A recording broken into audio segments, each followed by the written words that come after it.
देखिए हमारा सब्जेक्ट जो है fundamentals of computer and IT. यदि हम पूरा सिलेबस पढ़ेंगे तो काफ़ी ज़्यादा टाइम हो जाएगा। तो हमारे लिए जो है मतलब महत्वपूर्ण चीज़ क्या है कि हम जो है एग्ज़ाम में क्वेश्चन कैसे हल कर पाएँ। तो इसके पहले मैंने आपको कुछ इंपॉर्टेंट क्वेश्चन बताया था, आपको सबने यहाँ पे देख लिया होगा।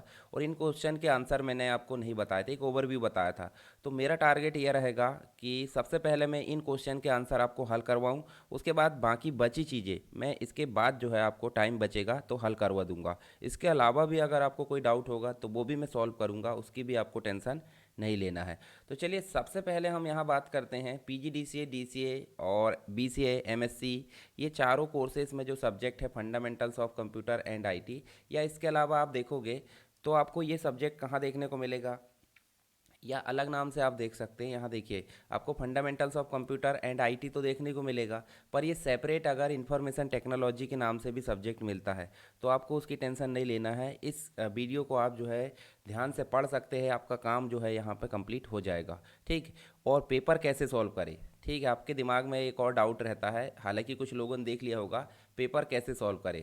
तो वो चीज़ें भी मैं यहाँ पे आपको जो है बताने वाला हूँ। अगर यहाँ पे मुझे टाइम नहीं मिला तो आज ही की डेट में एक और लाइव क्लास लेके आऊँगा मैं, उसकी सूचना आपको टेलीग्राम पर मिल जाएगी। तो वहाँ पे मैं वो सारी चीज़ें बताने वाला हूँ। ठीक है। आप देखिए आपको सबको पता होगा यहाँ पे मैंने देखिए यहाँ पे बोला था आपको, देखिए टेलीग्राम चैनल में ज्वाइन होना, आई होप सभी लोग हो गए होंगे। यदि कुछ लोग बच गए हैं तो आप यहाँ से जो है टेलीग्राम पर ज्वाइन हो सकते हैं। इसके अलावा इसका डिटेल वीडियो भी आपको मिल जाएगा। इसी में थोड़ा सा ऊपर जाओगे तो मैंने देखिए कंप्लीट वीडियो की लिंक शेयर किया हूँ, सेकंड की और यहाँ पे आपको फर्स्ट की। तो इस पर आप क्लिक करोगे तो आपको जो है कंप्लीट वीडियो की लिंक यहाँ पे देखने को मिल जाएगी। देखिए यहाँ पे आपको मिलेगा पेपर कैसे सॉल्व करें, ठीक है, तैयारी कैसे करें, fundamentals of computer, PC packages. इसके अलावा आप database using MS Access, multimedia है। साथ ही आप अगर बीवी डॉट नेट है आपका सब्जेक्ट तो वो भी है। इसके अलावा देखिए डॉस, लाइनेक्स, बहुत सारे वीडियो जो आपके काम के हैं वो भी आपको यहाँ पे मिलेंगे। और यदि कुछ लोग जो है सेकंड सेमेस्टर पढ़ रहे हैं, ठीक है, फर्स्ट भी पढ़ रहा है सेकंड भी कुछ कारणवश, तो यहाँ सेकंड सेमेस्टर की प्लेलिस्ट भी है जिसमें आपको आईटी ट्रेंड है, इंटरनेट है, डीसीए का इंटरनेट एंड ई कॉमर्स देखने को मिलता है। उसके बाद डीटीपी है, मल्टीमीडिया है, टैली है, एएसपी डॉट नेट है, सारे सब्जेक्ट आपको यहाँ पे मिल जाएंगे। तो चलिए ये तो बात हो गई आपकी इन्फॉर्मेशन की, कुछ लोग जो है ढूंढते रहते हैं उसके लिए मैंने आपको सूचना दे दिया। तो सबसे पहले हम बात करते हैं, पहला क्वेश्चन जो आज हम हल करने वाले हैं वो है हमारे सामने कंप्यूटर का ब्लॉक डायग्राम। कंप्यूटर का ब्लॉक डायग्राम और उसके एलिमेंट्स को समझाइए।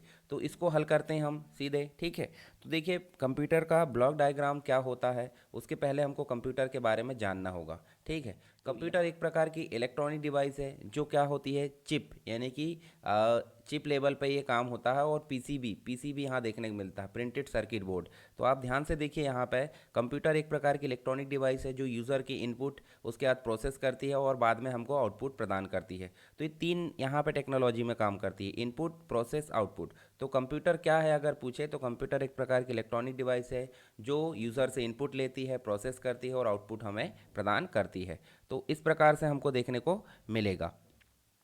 इसके बाद देखिए आपको कंप्यूटर के बारे में पूछा जाएगा तो एक नेक्स्ट क्वेश्चन जो पूछा जाता है वो होता है ब्लॉक डायग्राम। तो सबसे इंपॉर्टेंट जो अभी हमारे सामने क्वेश्चन है, जो मैंने इंपॉर्टेंट क्वेश्चन बताया था उसी को मैं हल करवा रहा हूँ। तो ये ब्लॉक डायग्राम है। ब्लॉक डायग्राम को समझने के लिए चित्र तो आप बना सकते हैं एग्जाम में, पर मैं आपको यहाँ समझाता हूँ ग्राफिक्स के माध्यम से। तो देखिए ब्लॉक डायग्राम जो है क्या कहलाता है, एक प्रकार से स्ट्रक्चर है कि जो सीपीयू है या फिर जो आपका कंप्यूटर है किस मेथड से काम करता है। तो आपको ध्यान से यहाँ पे क्या करना है, इस ब्लॉक डायग्राम को समझना है ताकि आप एग्जाम में सारे क्वेश्चन हल कर पाए इससे रिलेटेड जो भी आते हैं। तो आपको देखिए सबसे पहले मिलती है इनपुट डिवाइसेस। क्या मिलती है? Input devices. अगर इनपुट डिवाइसेस यहाँ देखें तो आपको जॉयस्टिक है, माउस है, माइक है, माइक जिससे आप सुन पा रहे हो मेरी आवाज़, ठीक है। इसके अलावा टच टैबलेट है, hand held bar code scanner है, कीबोर्ड है, इसके जो आप देख सकते हैं यहाँ पे फ्लैट बेड स्कैनर है। इसके अलावा कैमरा है। ये सब क्या है? Input device. अब बताइए मुझे यहाँ से अगर यूज़र कंप्यूटर से कुछ काम कराना चाह रहा है तो ये डाटा जो है किस फॉर्म में है? ह्यूमन रीडेबल फॉर्म में। किस फॉर्म में है? ह्यूमन रीडेबल फॉर्म में। पर कंप्यूटर जो है हमारा, कंप्यूटर का एकमात्र जो काम है वो है मशीन लैंग्वेज पर काम करना, यानी कि 0 1 पे काम करना। तो ह्यूमन रीडेबल और 0 1 में क्या हो जाएगा? दिक्कत हो जाएगी, वो समझ नहीं पाएगा। तो ह्यूमन रीडेबल लैंग्वेज को 0 1 में बदलने का काम करता है कौन? इनकोडर। तो इनकोडर ने 0 1 में बदला, जो डाटा है आपका कहाँ स्टोर हो गया? जो भी आपने इंस्ट्रक्शन दी है वो रैम में स्टोर हो गया, रैंडम एक्सेस मेमोरी, जिसे हम प्राइमरी मेमोरी या फिर मेन मेमोरी बोलते हैं। फिर जब सीपीयू, देखिए सीपीयू का मुख्य जो एलिमेंट होता है वो होता है आपका एएलयू। एएलयू का मतलब होता है अर्थमेटिक लॉजिक यूनिट। तो यही काम करता है, और इन सब काम को कंट्रोल करने का जो दायित्व होता है वो होता है सीयू का, यानी कि कंट्रोल यूनिट का। अब यहाँ पे इंस्ट्रक्शन रखे, यहाँ से यहाँ तक जाने के लिए आपको गुजरना पड़ता है कैश से। तो कैश क्या है? कैश एक जो है आपकी ब्रिज का काम करती है, एक प्रकार की मेमोरी है, ये भी प्राइमरी मेमोरी की श्रेणी में आती है और काफ़ी फास्ट है और अस्थायी मेमोरी है। ठीक है, तो यहाँ से डाटा कहाँ गया? कैश के माध्यम से। यहाँ से डाटा गया कैश के माध्यम से सीयू के पास।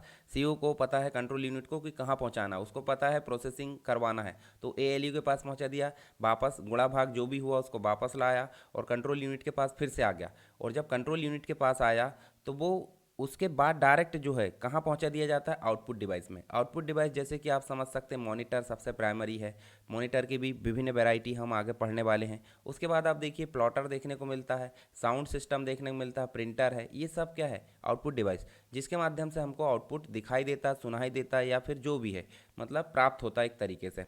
तो 01 में जब प्रोसेस हुआ तो डिकोडर के माध्यम से उसको फिर से किस में बदल दिया गया? ह्यूमन रीडेबल में। किस में बदल दिया गया? ह्यूमन रीडेबल में। तो सिंपल सी बात है, पहले तो ह्यूमन रीडेबल को मशीन लैंग्वेज में बदलने का काम किसने करा? इनकोडर, एक प्रकार का ट्रांसलेटर हम बोल सकते हैं। और फिर 01 में जब कन्वर्ट हुआ तो प्रोसेस होने के बाद उसको डिकोडर के माध्यम से ह्यूमन रीडेबल में बदल दिया गया। तो यहाँ देखिए आपको क्या क्या चीज़ें समझ में आई। आपको इनपुट डिवाइस समझ में आ गई, जिसके माध्यम से इनपुट दिया जाता है यूज़र के द्वारा। इनकोडर आपको समझ में आ गया, जिसके माध्यम से ट्रांसलेट किया जाता है। आपको रैम समझ में आ गई, जहाँ स्टोरेज किया जाता है विभिन्न इंस्ट्रक्शन को। कैश आ गया, ब्रिज के रूप में काम आता है। कंट्रोल, ये जो सिस्टम होता है कंट्रोल यूनिट, जो कि पूरे सिस्टम को कंट्रोल करता है। एएलयू आपका क्या करता है? गुणा भाग, अर्थमेटिक लॉजिक यूनिट बोलते हैं इसे। इसके पास भी एक और यूनिट होती है जिसे बोलते हैं रजिस्टर। क्या बोलते हैं? रजिस्टर। रजिस्टर क्या करता है? शॉर्ट टर्म मेमोरी होती है, जो कि एएलयू में जो भी गणना होती है उसको स्टोर करता है। तो आपको रजिस्टर समझ में आ गया। तो सीपीयू के कितने पार्ट हो गए? एएलयू, सीयू और मेमोरी, यानी कि रजिस्टर और कैश, ये सभी इसी के पार्ट है। इसके बाद जब फाइनल हमारा आउटपुट आ जाता है तो हमको सेव करना होता है। सेव करेंगे तो हमारा डाटा कहाँ आ जाता है? हमारा डाटा आ जाता है सेकेंडरी मेमोरी में। सेकेंडरी मेमोरी से मतलब होता है हार्ड डिस्क हो सकता है, एसएसडी हो सकता है, पेन ड्राइव है, मेमोरी कार्ड है, डीवीडी है, बहुत सारी चीज़ें यहाँ पे हो सकती है जिसके द्वारा हम जो है डेटा को स्टोर कर पाते हैं। तो ये हो गया आपका, देखिए यहाँ कंप्लीट जो डायग्राम है इसको मैंने समझाया हूँ। ठीक, आप सबके बारे में अपने हिसाब से हेडिंग डालकर, मतलब आप इस प्रकार ये डायग्राम आप बना दीजिए एग्जाम में। उसके बाद आप लाइन बाय लाइन लिख दीजिए कि इसके कंपोनेंट कौन कौन से होते हैं। कंपोनेंट होता है इनपुट डिवाइस, इनकोडर है, इनकोडर के बाद आप देखो प्राइमरी मेमोरी है, ऑक्सिलरी मेमोरी है, उसके बाद सीपीयू, सीपीयू के अंतर्गत सीयू है, कंट्रोल यूनिट, उसके बाद आप देखोगे अर्थमेटिक लॉजिक यूनिट है, फिर आप देखोगे यहाँ डिकोडर मिलेगा, फिर आपको आउटपुट डिवाइस मिलेगी जो विभिन्न प्रकार की है। इसके अलावा कैश है, रजिस्टर है, सबको लाइन बाय लिख है और एक एक करके आप समझा सकते हैं। तो यहाँ पे आपका जो क्वेश्चन है वो पहला क्वेश्चन यहाँ कंप्लीट हो जाता है। आई होप आपको समझ में आया होगा। चलिए दूसरा क्वेश्चन देखते हैं। विभिन्न स्टोरेज डिवाइसेस को समझाइए। इसको समझाने से पहले मैं और आपको बता देता हूँ कंप्यूटर से रिलेटेड कौन से क्वेश्चन आ सकते हैं। तो देखिए बेसिक जो क्वेश्चन है वो आपको देखने को मिलेंगे ब्लॉक डायग्राम के बाद। ये तो पार्ट्स हो गए जो मैंने अभी आपको समझा दिया हूँ। यहाँ पे आप पीडीएफ में एक बार पढ़ लेना, पीडीएफ में प्रोवाइड कर दूंगा।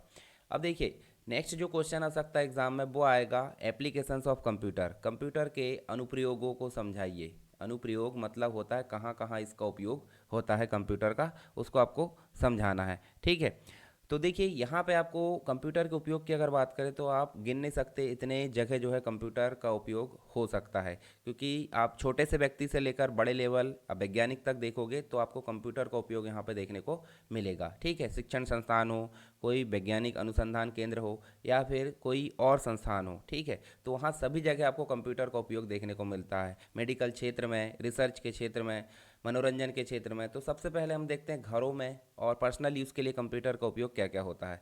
तो देखिए घरों में अगर देखें तो किचन में उपयोग होता है, पर्सनल यूज़ में कार में हो सकता है, घर में मतलब बहुत सारी डिवाइसेस हो सकती है। पर्सनल असिस्टेंट रख सकते हैं हम रोबोट के रूप में। घर में हम बैंकिंग शॉपिंग के लिए कंप्यूटर का उपयोग करते थे। इनके बारे में आप थोड़ा थोड़ा अपने हिसाब से लिख देना। उसके बाद देखिए आपको देखने को मिलेगा, ये तो मैंने एक प्रकार से लिख दिया हूँ यहाँ पे, कंप्यूटर एजुकेशन के क्षेत्र में, तो पढ़ाई के क्षेत्र में अभी आप पढ़ रहे हो तो सिंपल सी बात है क्या है, कंप्यूटर जो है एज अ टीचर के रूप में काम करता है। यानी कि आप जो है कंप्यूटर या मोबाइल से पढ़ रहे हो वो भी एक प्रकार का क्या है, कंप्यूटर है। तो कंप्यूटर एज अ टीचर के रूप में देखिए मैं यहाँ से पढ़ा रहा हूँ, पर आपको तो सही मायने में कौन पढ़ा रहा है, आपका मोबाइल या फिर आपका कंप्यूटर। मैं तो इधर से इंटरनेट में जो चीज़ें हैं वो बोल दे रहा हूँ, आपके तक लाने का काम कौन कर रहा है, कंप्यूटर ही कर रहा है। कंप्यूटर जो है हमको कंप्यूटर सीखने में मदद करता है। कोई भी प्रॉब्लम आती तो हम उसे सॉल्व करने के लिए ही कंप्यूटर का उपयोग करते हैं। इसके बाद जो है कंप्यूटर ट्रेनिंग और एग्ज़ाम के लिए भी काफ़ी इंपॉर्टेंट होता है। तो ये इन सब के बारे में आपको थोड़ा थोड़ा जो है लिख देना है। उसके बाद देखिए आपको कंप्यूटर इंटरटेनमेंट में, आप अगर गेम्स खेलते हो तो मोबाइल में खेलते हो या कंप्यूटर में, तो आपको कंप्यूटर काफ़ी इंपॉर्टेंट हो जाता है। मूवी देखने के लिए, म्यूज़िक के लिए, आर्ट के लिए, ये सारी चीज़ों के लिए आपको कंप्यूटर देखने को मिलता है। इसके अलावा आप देखिए साइंटिफिक रिसर्च, आप देखो साइंटिफिक रिसर्च की अगर बात करें तो DRDO, defence research and development organisation देखे होंगे। इसरो की अगर बात करें तो ISRO, Indian space research organisation, इन दोनों के बारे में आपको बताना है इनका हेडक्वार्टर यानी कि इनका मुख्यालय कहाँ है और इनकी स्थापना कब हुई थी। ठीक है, कमेंट में बाद में बता देना फुर्सत से, अभी आप ध्यान से पढ़िए। तो इनमें भी किसका उपयोग होता है, कंप्यूटर का। इसके बाद देखिए मेडिकल क्षेत्र की अगर बात करें तो आज की डेट में आप देखोगे तो हॉस्पिटल आप जाते होंगे तो बहुत सारी डिवाइसेस है जो कंप्यूटर से इनबिल्ट होती है। वो चीज़ें हमको देखने को मिलती है ट्रीटमेंट के लिए। ठीक है, बहुत सारी मशीनें हैं तो वहाँ भी आप देखोगे तो कंप्यूटर का उपयोग बड़ी मात्रा में होता है। इंफॉर्मेशन टेक्नोलॉजी, आप इंटरनेट चलाते हो कंप्यूटर के माध्यम से, आप बिजनेस व्यापार करते हो कंप्यूटर के माध्यम से। तो ये हो गया कुछ एप्लीकेशन। एक क्वेश्चन और पूछा जाता है, इसकी विशेषताओं को समझाइए। तो विशेषताएं, जो लाभ, जैसे आपसे पूछा जाता है कि कंप्यूटर के लाभ क्या है, तो आप इन लाभ को बता सकते हो। अगर कंप्यूटर के कैरेक्टरिस्टिक्स, इनके गुण पूछा जाए या विशेषताएं पूछे जाए तो आप इन सब टॉपिक को समझा सकते हैं। जैसे इसकी स्पीड, स्पीड है, एक्यूरेसी है, एक्यूरेसी मतलब इसकी जो शुद्धता हम बोल सकते हैं। उसके बाद इंटेलिजेंस, कर्मठता, वर्सेटिलिटी मतलब सब जगह अवेलेबल है ये। इसके अलावा आप देखोगे रिलायबिलिटी, यानी कि एक चीज़ और देखने को मिलेगी आपको कि ये भरोसेमंद होता है। यानी कि हम कुछ काम करवाएं तो ये भरोसेमंद कह सकते हैं हम इसको। कंसिस्टेंसी, लगातार ये काम करते रहता। मेमोरी होती है जिसमें स्टोरेज कैपेसिटी, रिमेंबर की पावर होती है, और उसके बाद ऑटोमेशन होता है। तो इन सब के बारे में आप देखिए यहाँ पे देखोगे तो ये सारी चीज़ें आपको देखने को यहाँ पे मिलेगी। तो ये क्वेश्चन भी देखने को मिलता है। अगर इसकी कमी पूछा जाए तो कमी आप लिख सकते हैं, लैक ऑफ इंटेलिजेंस होता है। उसके बाद देखिए सेल्फ प्रोटेक्शन यहाँ पे नहीं होता, क्योंकि कोई मारने आया या फिर कोई दुर्घटना हो गई तो वो अपनी सुरक्षा नहीं कर सकता। इसके अलावा डिसीजन मेकिंग की सिस्टम उसमें नहीं होती। जब एआई नहीं होती है तो सिंपल सी बात है डिसीजन मेकिंग नहीं हो सकता। तो ये हो गए हमारे क्या, कौन कौन सी चीज़ें हमने यहाँ देख ली, क्वेश्चन क्या क्या हो सकता है। पहला क्वेश्चन तो हमने देखे कंप्यूटर का ब्लॉक डायग्राम, क्या देखे, ब्लॉक डायग्राम। तो ब्लॉक डायग्राम और उसके एलिमेंट आपको पता चल गए। दूसरा क्वेश्चन हमने देखे कि इसके जो एप्लीकेशंस क्या क्या हो सकते हैं। एप्लीकेशंस का मतलब होता है इसके उपयोग या अनुप्रयोग। तीसरा हमने देखे इसके विशेषताएं, यानी कि इसके फीचर्स क्या क्या हो सकते हैं। फीचर्स की जगह अगर लाभ आ जाए या फिर इसके एडवांटेजेस या फिर आप जो भी बोलो तो उसमें आपको यही आंसर लिखना। उसके बाद हमने देखे लिमिटेशन।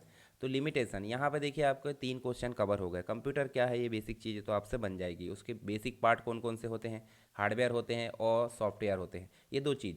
और एक तीसरा सबसे इंपॉर्टेंट पार्ट होता है जो हम यूज़र, जिसे हम बोलते हैं, जिसके द्वारा चलाया जाता है। ठीक, तो आपको 3 क्वेश्चन यहाँ पे देखने को मिले। चलिए हम क्वेश्चन में चलते हैं डायरेक्ट।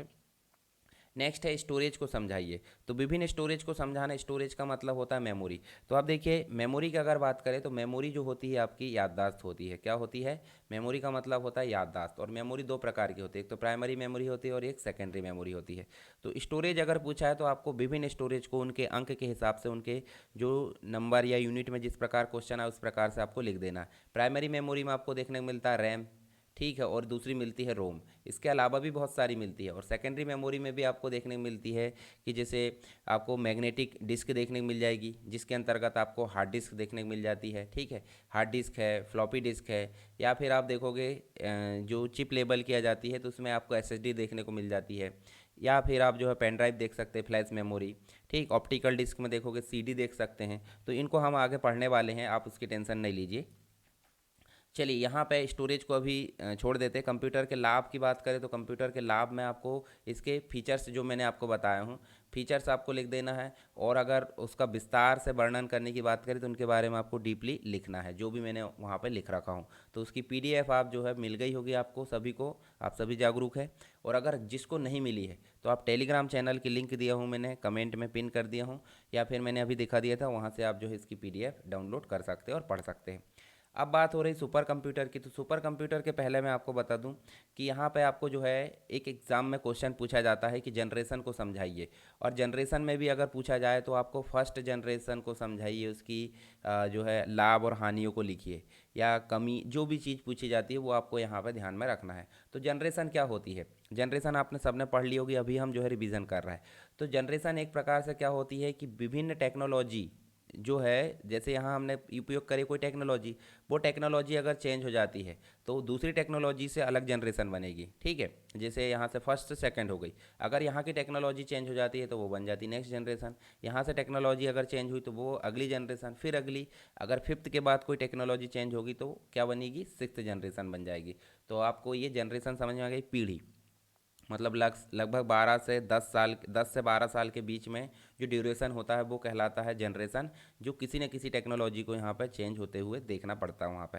ठीक है, तो आप देखिए यहाँ पे अगर देखोगे तो इसी को हम देख लेते हैं। देखिए first generation, second generation, third generation, fourth है, फिफ्थ है। तो एक टाइम ड्यूरेशन आपको ध्यान में रखना है, ये कुछ डिवाइस है। तो टाइम ड्यूरेशन कैसे कि लगभग 10 साल का जो ड्यूरेशन था, यहाँ एक्यूरेट नहीं ध्यान रखना है। इसमें वैक्यूम ट्यूब यूज़ हुआ। वैक्यूम ट्यूब मतलब होता है एक प्रोसेसिंग डिवाइस। इनपुट के रूप में पंच कार्ड यूज़ हुआ। ठीक है, और इसको जो जनरेशन को बनाने वाले थे जेपी एकर्ट और जेडब्ल्यू मुचली। कुछ फीचर्स इसके पूछ लिया जाएगा तो ये मशीन लैंग्वेज को सपोर्ट करता था, काफ़ी महंगे हुआ करते थे, काफ़ी बड़ा साइज़ हुआ करता था, ज़्यादा हीटिंग होती थी क्योंकि इलेक्ट्रिसिटी यहाँ पे आपको जो है कम देखने को मिलती थी। इलेक्ट्रिसिटी अगर कम देखने को मिलेगी तो सिंपल सी बात है, आप क्या करोगे, यहाँ पे हीटिंग आपको ज़्यादा देखने को मिलेगी। ठीक है, तो यहाँ पे हीटिंग बहुत ज़्यादा देखने को मिलती थी। इसके अलावा इसमें ऑपरेटिंग सिस्टम नहीं था। इसके कुछ एग्जांपल आपसे पूछा जाए तो आप बता दोगे एनिएक है, एडवेक है, यूनिवेक है, ये सब इसके एग्जांपल है। ये हो गई फर्स्ट जनरेशन यहाँ पे कंप्लीट। इसका डिटेल में और बाद में मैंने दर्शा दिया हूँ। इसके अलावा सेकंड जनरेशन का जो काम है वो भी यहाँ पर देखने को मिलता है, जब ये वैक्यूम ट्यूब बदल कर क्या बना दिया गया? ट्रांजिस्टर। तो सिंपल सी बात है, जनरेशन चेंज हो गई और उस जनरेशन का ड्यूरेशन लगभग 10 साल के आसपास ही हम बोल सकते हैं, जिसमें आपको ट्रांजिस्टर देखने को मिला, प्रोसेसिंग डिवाइस। उसके बाद आपको मैग्नेटिक टेप देखने को मिला, जिसकी स्टोरेज थोड़ी बढ़ चुकी थी और विलियम शॉकली के द्वारा इस कंप्यूटर को बनाया गया था। इसमें operating system batch operating system use हुआ, क्योंकि यहाँ तो ऑपरेटिंग सिस्टम था ही नहीं।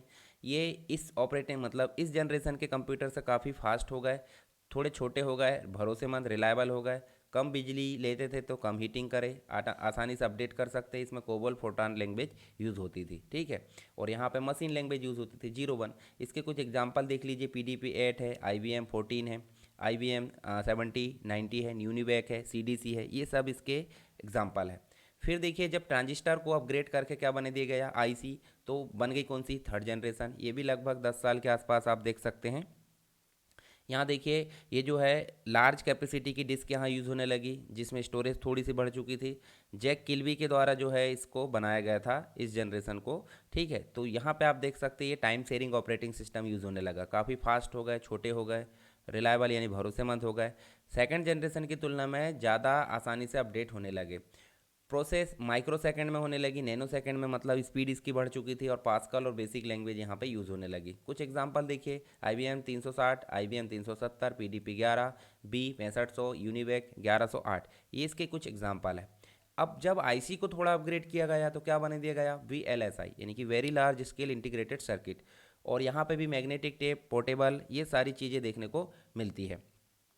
तो देखिए ये फोर्थ जनरेशन का जो ड्यूरेशन था वो भी लगभग 10 साल के आसपास था, जिसमें आपको मल्टी प्रोसेसिंग ऑपरेटिंग सिस्टम देखने को मिला, GUI ग्राफिकल यूज़र इंटरफेस। इसका मतलब आप कीबोर्ड के साथ साथ माउस का उपयोग भी कर सकते थे।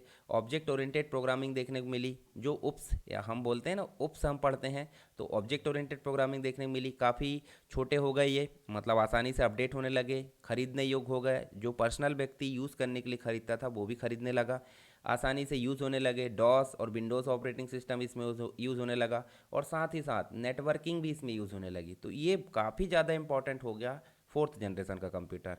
अब इसमें कुछ एग्जांपल देखिए, IBM PC स्टार आप देख सकते हैं, 1000 है, एप्पल सेकंड है, मैकिनटोश है, अल्टर अल्टर जो है 68 मतलब 88 आप देख सकते हैं, 88 आप देख सकते हैं। ठीक है, तो ये चीज़ आपको देखने को यहाँ पे मिली फोर्थ जनरेशन। अब VLSI जो आपका फोर्थ जनरेशन का कंप्यूटर था जिसमें प्रोसेसिंग चिप लगी थी, इस प्रोसेसिंग चिप को माइक्रो प्रोसेसर भी बोला गया। क्या बोला गया? माइक्रो प्रोसेसर भी बोला गया, क्योंकि ये काफ़ी छोटी थी। और इस माइक्रो प्रोसेसर से युक्त कंप्यूटर को फोर्थ जनरेशन के कंप्यूटर में हमको देखने को मिले माइक्रो प्रोसेसर या माइक्रो प्रोसेसर देखने को मिले, तो माइक्रो कंप्यूटर इनको हमने बोल दिए। तो माइक्रो कंप्यूटर जब अपग्रेड हुए तो यहाँ पे ULSI यूज़ होने लगी। ULSI से युक्त कंप्यूटर को हमने बोले फिफ्थ जनरेशन के कंप्यूटर, जिसमें 1980 से लेकर लगभग अभी तक के जितने भी कंप्यूटर है वो देखने को हमको मिलते हैं। इसमें देखिए आपको हार्ड डिस्क वगैरह देखने को मिली, रैपिड एप्लीकेशन मतलब हमको टाइपिंग की ज़्यादा ज़रूरत नहीं पड़ी, प्रोग्रामिंग करते हैं तो ऑटोमेटिक वो टाइप हो जाता है। ये सारी चीज़ें जो है हमको देखने को मिली, ज़्यादा हमको टाइप नहीं करना पड़ता।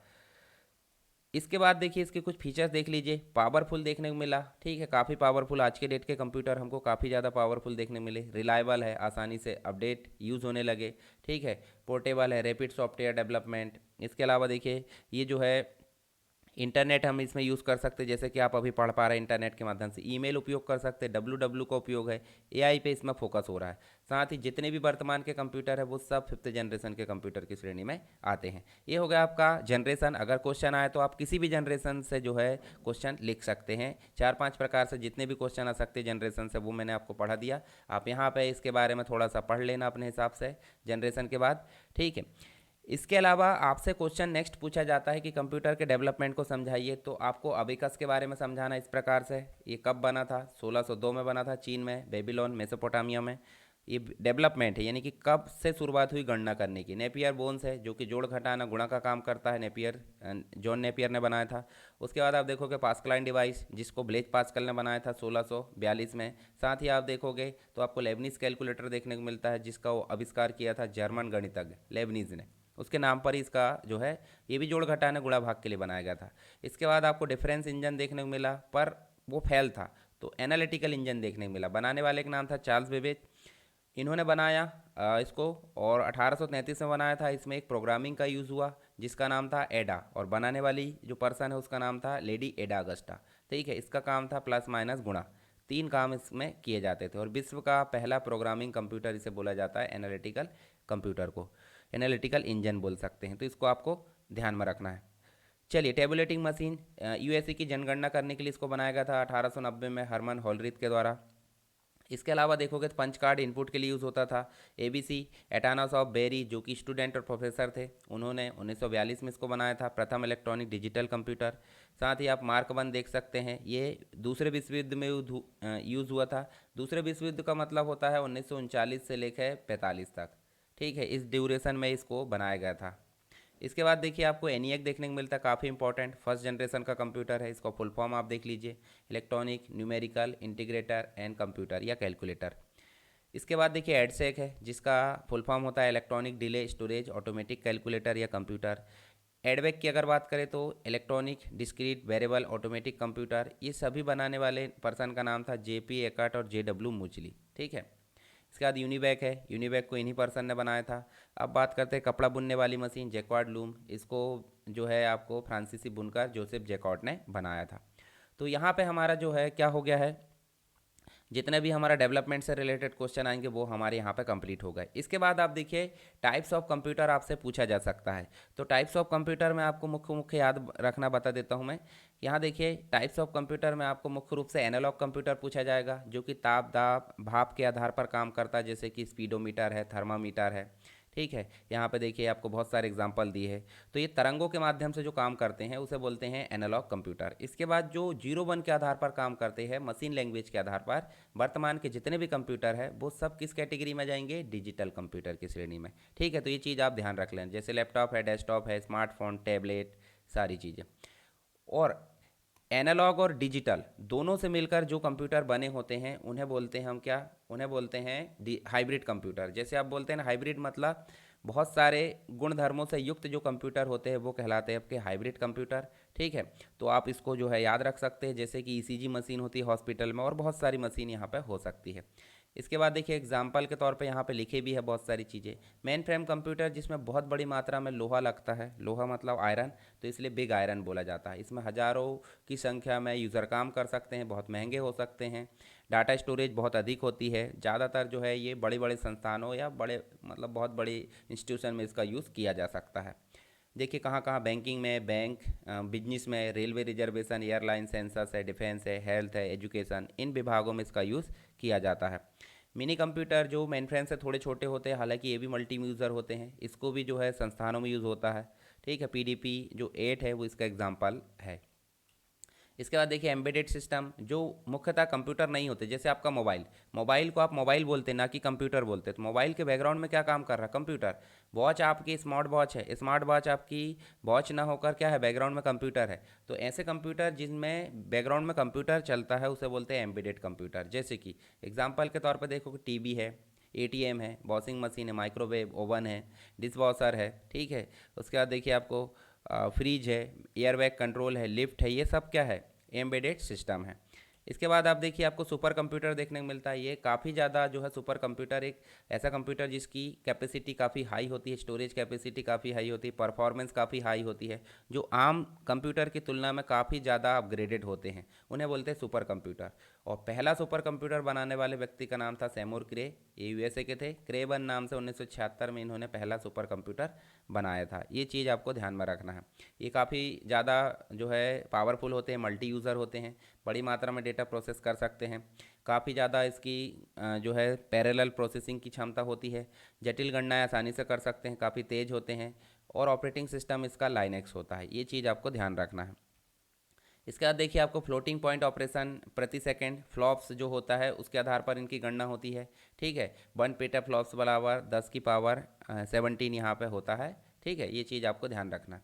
इनका उपयोग कहाँ कहाँ होता है, मौसम की भविष्यवाणी में, परमाणु अनुसंधान में, सैन्य में, एजेंसियों, उसके बाद वैज्ञानिक अनुसंधान में, प्रयोगशाला में, तेल और गैस की खोज में, एरोस्पेस, इन जगह इसका यूज़ बड़ी मात्रा में होता है।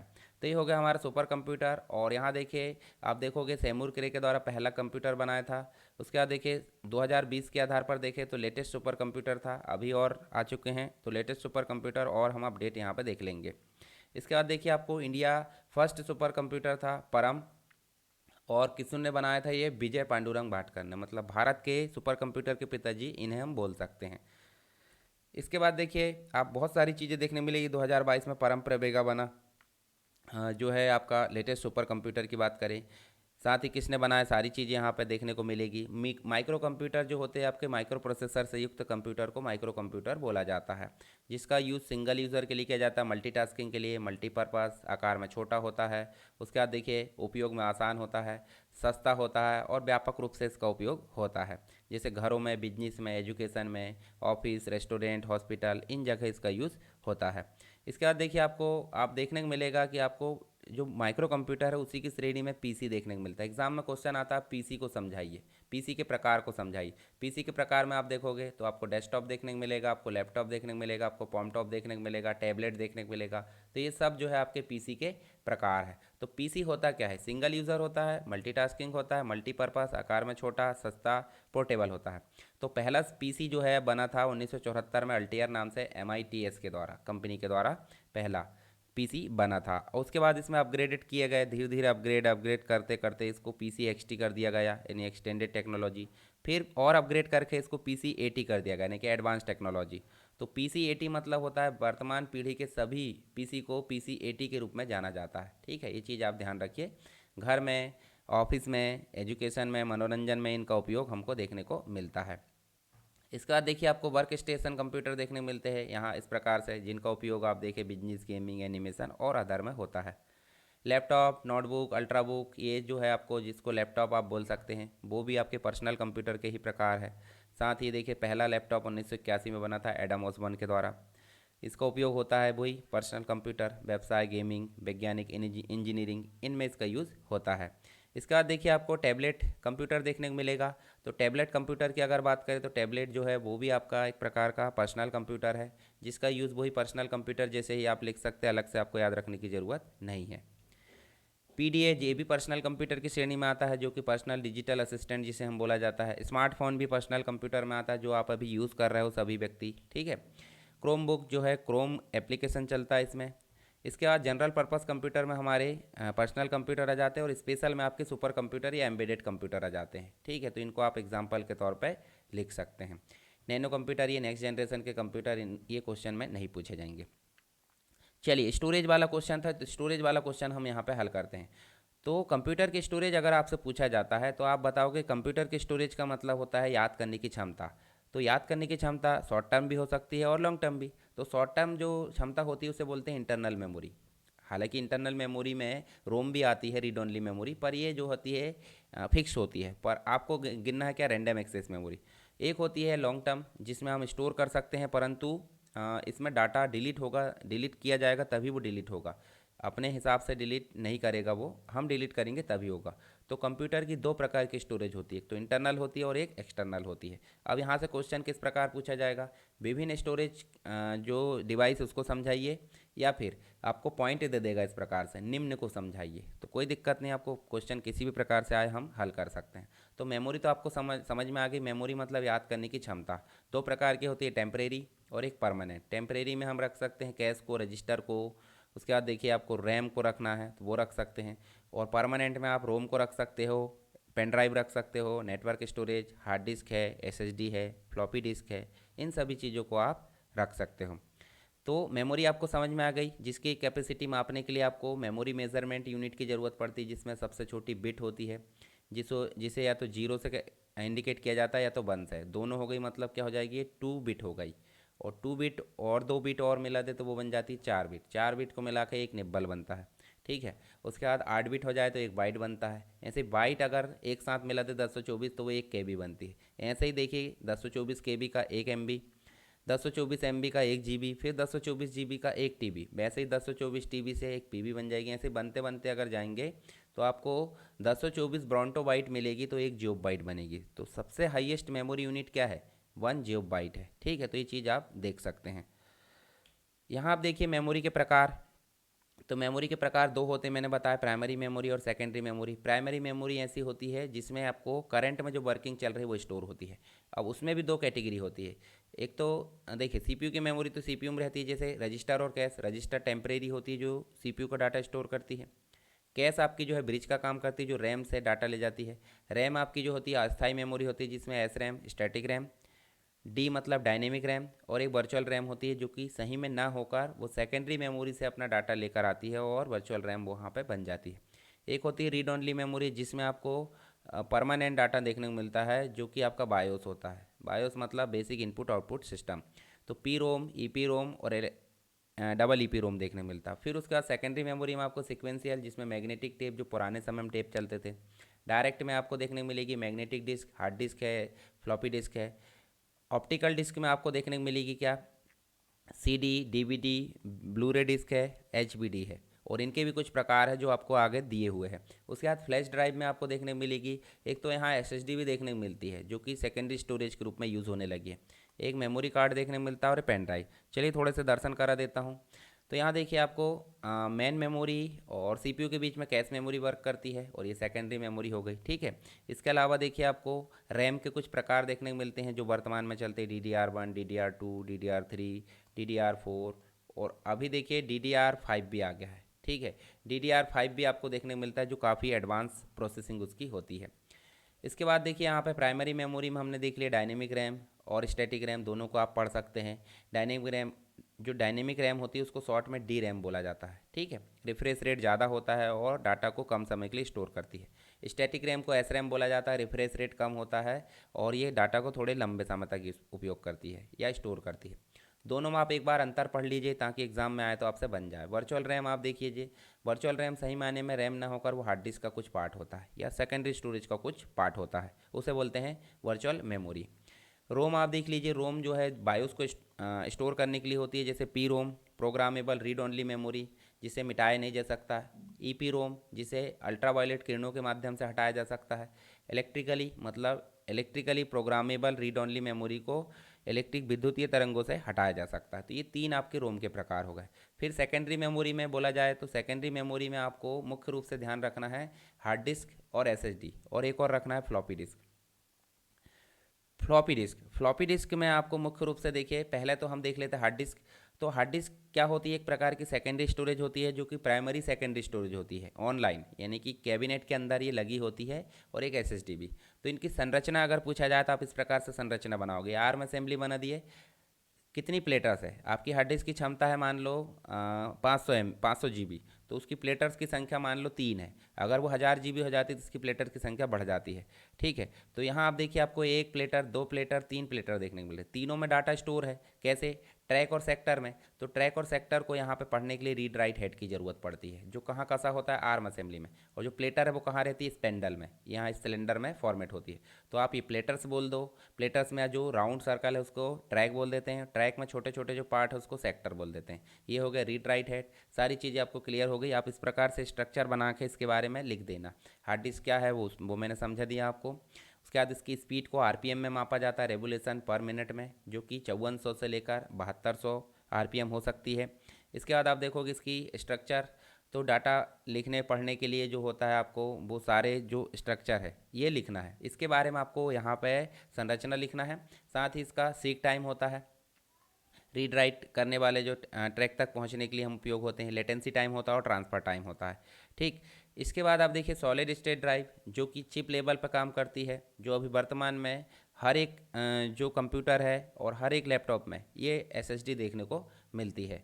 तो हार्ड डिस्क का नया वर्जन आप देखोगे, अपडेटेड वर्जन, तो एसएसडी देखने को मिलता है, जिसका नाम है सॉलिड स्टेट ड्राइव। आगे देखोगे तो इसके कुछ प्रकार है। साटा एसएसडी मिल जाती है, एम साटा। अभी अलग अलग क्यों है? किसी कंप्यूटर में मान लो NVMe एसएसडी या NVMe नहीं लग सकती, तो सिंपल सी बात, उसमें साटा लगेगी, M.2 लगेगी। तो ये हो जाती है उसकी स्लॉट के हिसाब से। इसके बारे में आप एक बार देख लेना। यहाँ पे ये सारी चीज़ें आपकी यहाँ कंप्लीट हो जाएगी। दोनों में अंतर देख लीजिए, एसएसडी और हार्ड डिस्क में। एसएसडी जो होती है काफ़ी तेज़ होती है, काफ़ी महंगी होती है, और ये स्लो होती है और सस्ती होती है। इस प्रकार से आप अंतर पढ़ लीजिए। मैग्नेटिक टेप आपने देखा होगा, रील वाला जो टेप चलता था वो होता है मैग्नेटिक टेप। इसके बाद आप देखो फ्लॉपी डिस्क का स्ट्रक्चर इस प्रकार से ध्यान रखना। ये भी एक प्रकार की जो है, जैसे हमारी सीडी होती कि नहीं, सीडी का बैकवर्ड वर्जन, यानी कि सीडी इसका अपग्रेडेड वर्जन है। ठीक है, तो यहाँ सीडी अपग्रेडेड वर्जन कैसे है? क्योंकि सीडी में कैपेसिटी ज़्यादा है। सीडी में 700 MB स्टोर होता है, और इसमें 4 MB 5 MB के आसपास स्टोर होता था।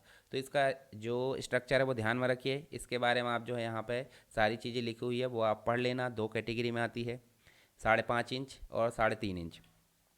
इसके बाद आप देखिए, आपको जो है दोनों के बारे में यहाँ लिखा है। ऑप्टिकल डिस्क में आपको 4 कैटेगरी देखने को मिलती है: CD, compact disc, DVD, digital versatile disc, blu ray disc, BRD, holographic video disc, और ये एचवीडी इन्हें बोला जाता है। चारों को जो है डीवीडी राइटर से हम रीड कर सकते हैं। हालांकि सीडी और डीवीडी का चलन काफ़ी कम हो चुका है, ब्लू रे डिस्क का भी। एचवीडी तो फ्लॉप हो चुकी थी कंपनी।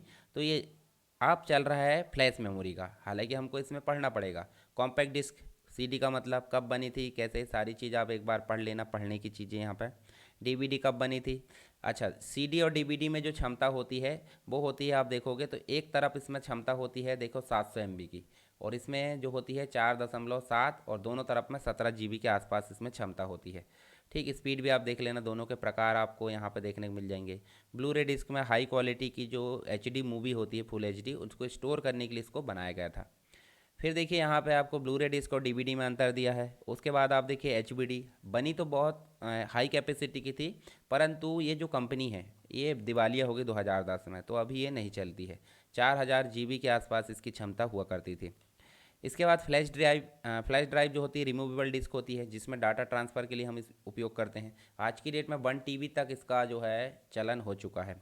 आती कहाँ से है? 2 GB, 4 GB, 6 GB तो नहीं आती, 8 GB आती है, क्योंकि ऑड नहीं चलता है इसमें। ठीक है, मल्टीप्लाई होकर चलता है, 2 के गुणनफल में चलती है। 2 का गुणा 2 से करे तो क्या आ जाएगा? 4। उसका गुणा 2 से करे तो 8 आ जाएगा। इसी प्रकार वो चलती है। कौन सी? Flash drive. फ्लैश ड्राइव का स्ट्रक्चर आप ध्यान में रख लीजिए, ताकि एग्जाम में पूछे तो आपसे बन जाए। उसके बाद देखिए मेमोरी कार्ड का स्ट्रक्चर आप ध्यान में रख लीजिए, ताकि आपसे जो है ये लिखने को आए तो वो बन जाए। यहाँ कैपेसिटी दी हुई है, प्राइमरी और सेकेंडरी मेमोरी में अंतर। तो इस प्रकार से आपकी स्टोरेज यहाँ पे हो चुकी है। चलिए अब हम बात कर लेते हैं, क्वेश्चन हमने जो देखे थे उसमें से हमारी सारी चीज़ें हो चुकी है लगभग। देखिए स्टोरेज हमारा कंप्लीट हो गया, सुपर कंप्यूटर हमारा हो गया, कंप्यूटर के लाभ हो गया। उसके बाद कंप्यूटर के प्रकार, जैसे डेस्कटॉप क्या होता है, लैपटॉप, पॉमटॉप, पीडीए, ये मैंने आपको कंप्लीट रूप से समझा दिया हूँ। तो आप इसके बारे में एग्जाम में लिख सकते हैं। मैंने सेकेंड यूनिट में आपको क्वेश्चन बताया था, जिसमें आपको इंपॉर्टेंट क्वेश्चन था आपको डिजिटल को एनालॉग में और एनालॉग को डिजिटल में कैसे बदलते हैं। तो इसके लिए मॉडेम जब हम पढ़ेंगे तो वो वहाँ पे मैं हल करवा दूंगा, अभी आपको टेंशन नहीं लेना। चलिए आप पढ़ते हैं हम पहले इनपुट डिवाइस को। इनपुट डिवाइस में बहुत सारी चीज़ें पूछ ली जाती है। तो इनपुट डिवाइस क्या होती है? सिंपल इनपुट मतलब क्या होता है कि भाई जब आप कंप्यूटर में प्रोसेसिंग करवाना चाहते हो, कुछ चीज़ें देना चाहते हो उसे, तो इनपुट के माध्यम से देते हैं, जैसे कीबोर्ड है, माउस है, जॉयस्टिक है, स्कैनर है, इनके माध्यम से। ठीक है। तो यहाँ पे आपको इनपुट डिवाइस में बहुत सारी चीज़ें देखने को मिलेगी। जैसे आप देखोगे तो कीबोर्ड, कीबोर्ड एक टाइपराइटर इनपुट डिवाइस है जिसके माध्यम से टाइप करके इनपुट दिया जाता है, जिसमें विभिन्न प्रकार की कीज़ होती है, जैसे फंक्शन कीज़ आप देख सकते हैं F1 से लेकर F12 तक।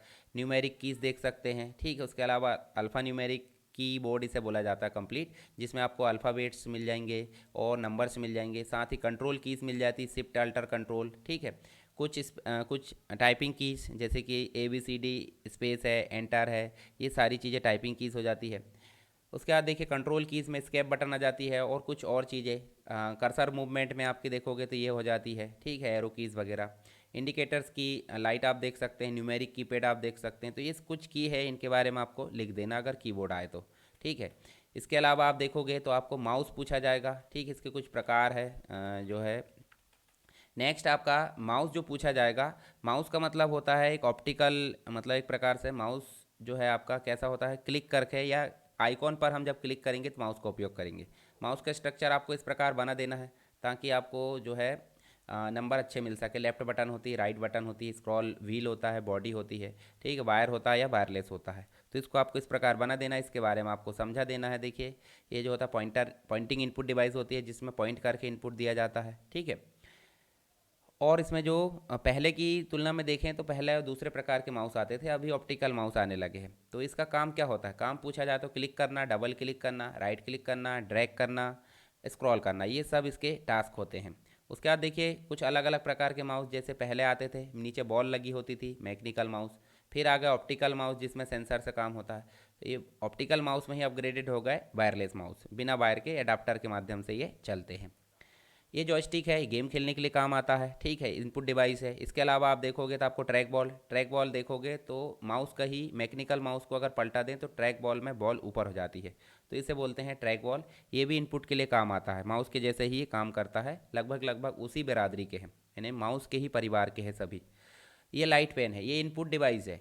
ये स्क्रीन पर देखिए लिखने का काम करता है, मॉनिटर स्क्रीन पर इंजीनियरों के द्वारा इसका यूज़ किया जाता है, USB से या जैसे भी इसको कनेक्ट कर सकते हैं।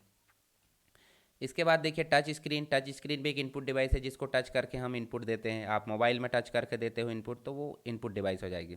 उसके बाद देखिए आपको देखने को मिलेगा स्कैनर। ये हार्ड कॉपी को सॉफ्ट कॉपी में बदलता है, कंप्यूटर में लाने का काम करता है, इसे बोलते हैं हम क्या, इनपुट डिवाइस स्कैनर है। ये फिंगरप्रिंट को स्कैन करके कंप्यूटर में ले जाता है। ठीक है। जो हमारी मतलब थंब स्कैन होता है वो। ये आई रेटिना स्कैन करके कंप्यूटर में ले जाता है, ये भी एक इनपुट डिवाइस है। बार कोड आपका प्रोडक्ट में जो भी छपा होता है उसकी जानकारी कंप्यूटर में ले जाता है। साथ ही आप देखोगे तो आपको OMR सीट देखने को मिलती है, OMR को स्कैन करने का काम करता है ऑप्टिकल मार्क रीडर। ठीक है। ये भी इनपुट डिवाइस है। उसके बाद आपको हार्ड कॉपी को सॉफ्ट कॉपी में स्कैन करके ले जाता है, उसे बोलते हैं OCR, ऑप्टिकल कैरेक्टर रिकॉग्निशन या रीडर। फिर आपको DD या चेक के अंतर्गत आपको MICR कोड देखने को मिलेगा, उसको रीड करने का काम करता है ये device, magnetic ink character reader. फिर आपको QR कोड मिलेगा, QR कोड के माध्यम से आप जो सामने वाला व्यक्ति उसकी डाटा को अपने मोबाइल में स्कैन कर लेते हो। ठीक है। Quick response code. उसके बाद ATM भी आप समझ सकते हैं इनपुट डिवाइस है, साथ ही आउटपुट भी है।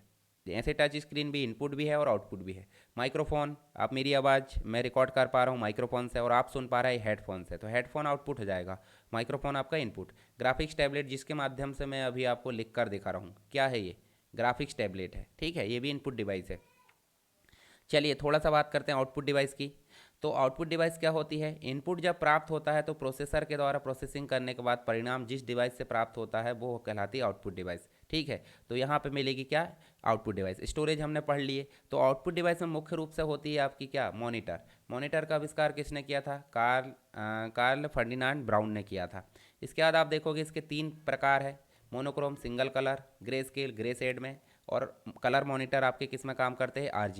RGB मतलब रेड ग्रीन ब्लू, जिसकी क्षमता 0 से लेकर 255 होती है प्रत्येक कलर की। तो ये जो है 16 से लेकर 16 लाख 16 मिलियन तक जो है कलर बनाने की क्षमता रखते हैं कलर मॉनिटर, जो वर्तमान में चलन में है। कुछ और प्रकार देख लीजिए, जैसे सीआरटी मॉनिटर। सीआरटी मॉनिटर आप देखोगे इस प्रकार से स्ट्रक्चर आपसे, हालांकि टाइप्स पूछा जा सकता है, थोड़ा थोड़ा समझा देना। सीआरटी मतलब होता है कैथोड रेज ट्यूब।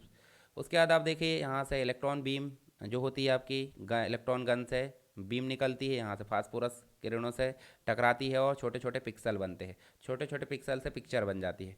तो पिक्सल आपका क्या हो जाएगा, पिक्सल आपका सबसे छोटी यूनिट हो जाएगी किसकी, एक डिस्प्ले की। तो आगे हम उसके बारे में पढ़ने वाले हैं।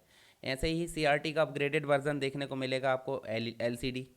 एलसीडी का मतलब होता है लिक्विड क्रिस्टल डिस्प्ले। तो ये आप देख सकते हैं, इसका स्ट्रक्चर आप इस प्रकार बना सकते हैं, थोड़ा बहुत लिख दोगे तो आपको जो है इसके नंबर आराम से मिल जाएंगे। लाइट एमिटिंग डायोड यानी कि एलईडी। तो एलईडी जो है एलसीडी का अपग्रेडेड रूप है, जिसमें लाइट अभी वर्तमान में यही चल रहा है, जो एलईडी टीवी है या एलईडी मॉनिटर है जो भी है। तो एलईडी टेक्नोलॉजी यहाँ यूज़ हुई, लाइट एमिटिंग डायोड। उसके बाद इसका ही अपग्रेड रूप मिला प्लाज्मा मॉनिटर, हालांकि हम ज़्यादा यूज़ नहीं करते इनका। ये देखिए आपको देखने को मिलेगा, ये एलसीडी का ही अपग्रेडेड रूप देख सकते हैं। फिर आपको एसईडी यानी surface conducted electron emitted display, ये देख सकते हैं एलईडी का ही अपग्रेडेड रूप देखने को मिलता है। उसके बाद ओ एल ई डी यानी कि ऑर्गेनिक लाइट एमिटिंग डायोड, ये देखिए एलईडी का ही अपग्रेडेड रूप है। तो इनके बारे में थोड़ा सा आपको ध्यान रखना, ताकि एग्जाम में अगर आ जाए डुअल मॉनिटर है ये, ज़्यादा नहीं। अब देखिए क्वेश्चन पूछा जाता है कि मॉनिटर जो होता है डिस्प्ले, उसके कुछ विशेषताएं होती है, उसको समझाइए। तो क्या लिखना हमको, पिक्सल। पिक्सल मतलब एक छोटा सा डॉट। रेजोल्यूशन क्या होता है, ठीक है, refresh rate, dot pitch, interlacing, non interlacing, bit mapping, monitor size, aspect ratio, ये सब जो है मॉनिटर के फीचर्स या इसकी विशेषताएं। ठीक है, अगर आपको पूछा जाए हिंदी में तो विशेषताएं पूछा जाएगा, और अगर उसी को इंग्लिश में देखें तो वो फीचर्स के नाम से पूछा जाएगा। ठीक है, तो ये फीचर्स क्या हो जाएगा, आपके विशेषताएं। चलिए आगे देखते हैं हम यहाँ पे पिक्सल के बारे में। तो ये जो बड़ी पिक्चर दिख रही है आपको, बड़ी पिक्चर में छोटे छोटे डॉट दिखते होंगे। ठीक है, आप जूम करके देखोगे तो बहुत ज़्यादा डॉट दिखेंगे। उन एक एक डॉट को ही हम क्या बोलेंगे, पिक्सल।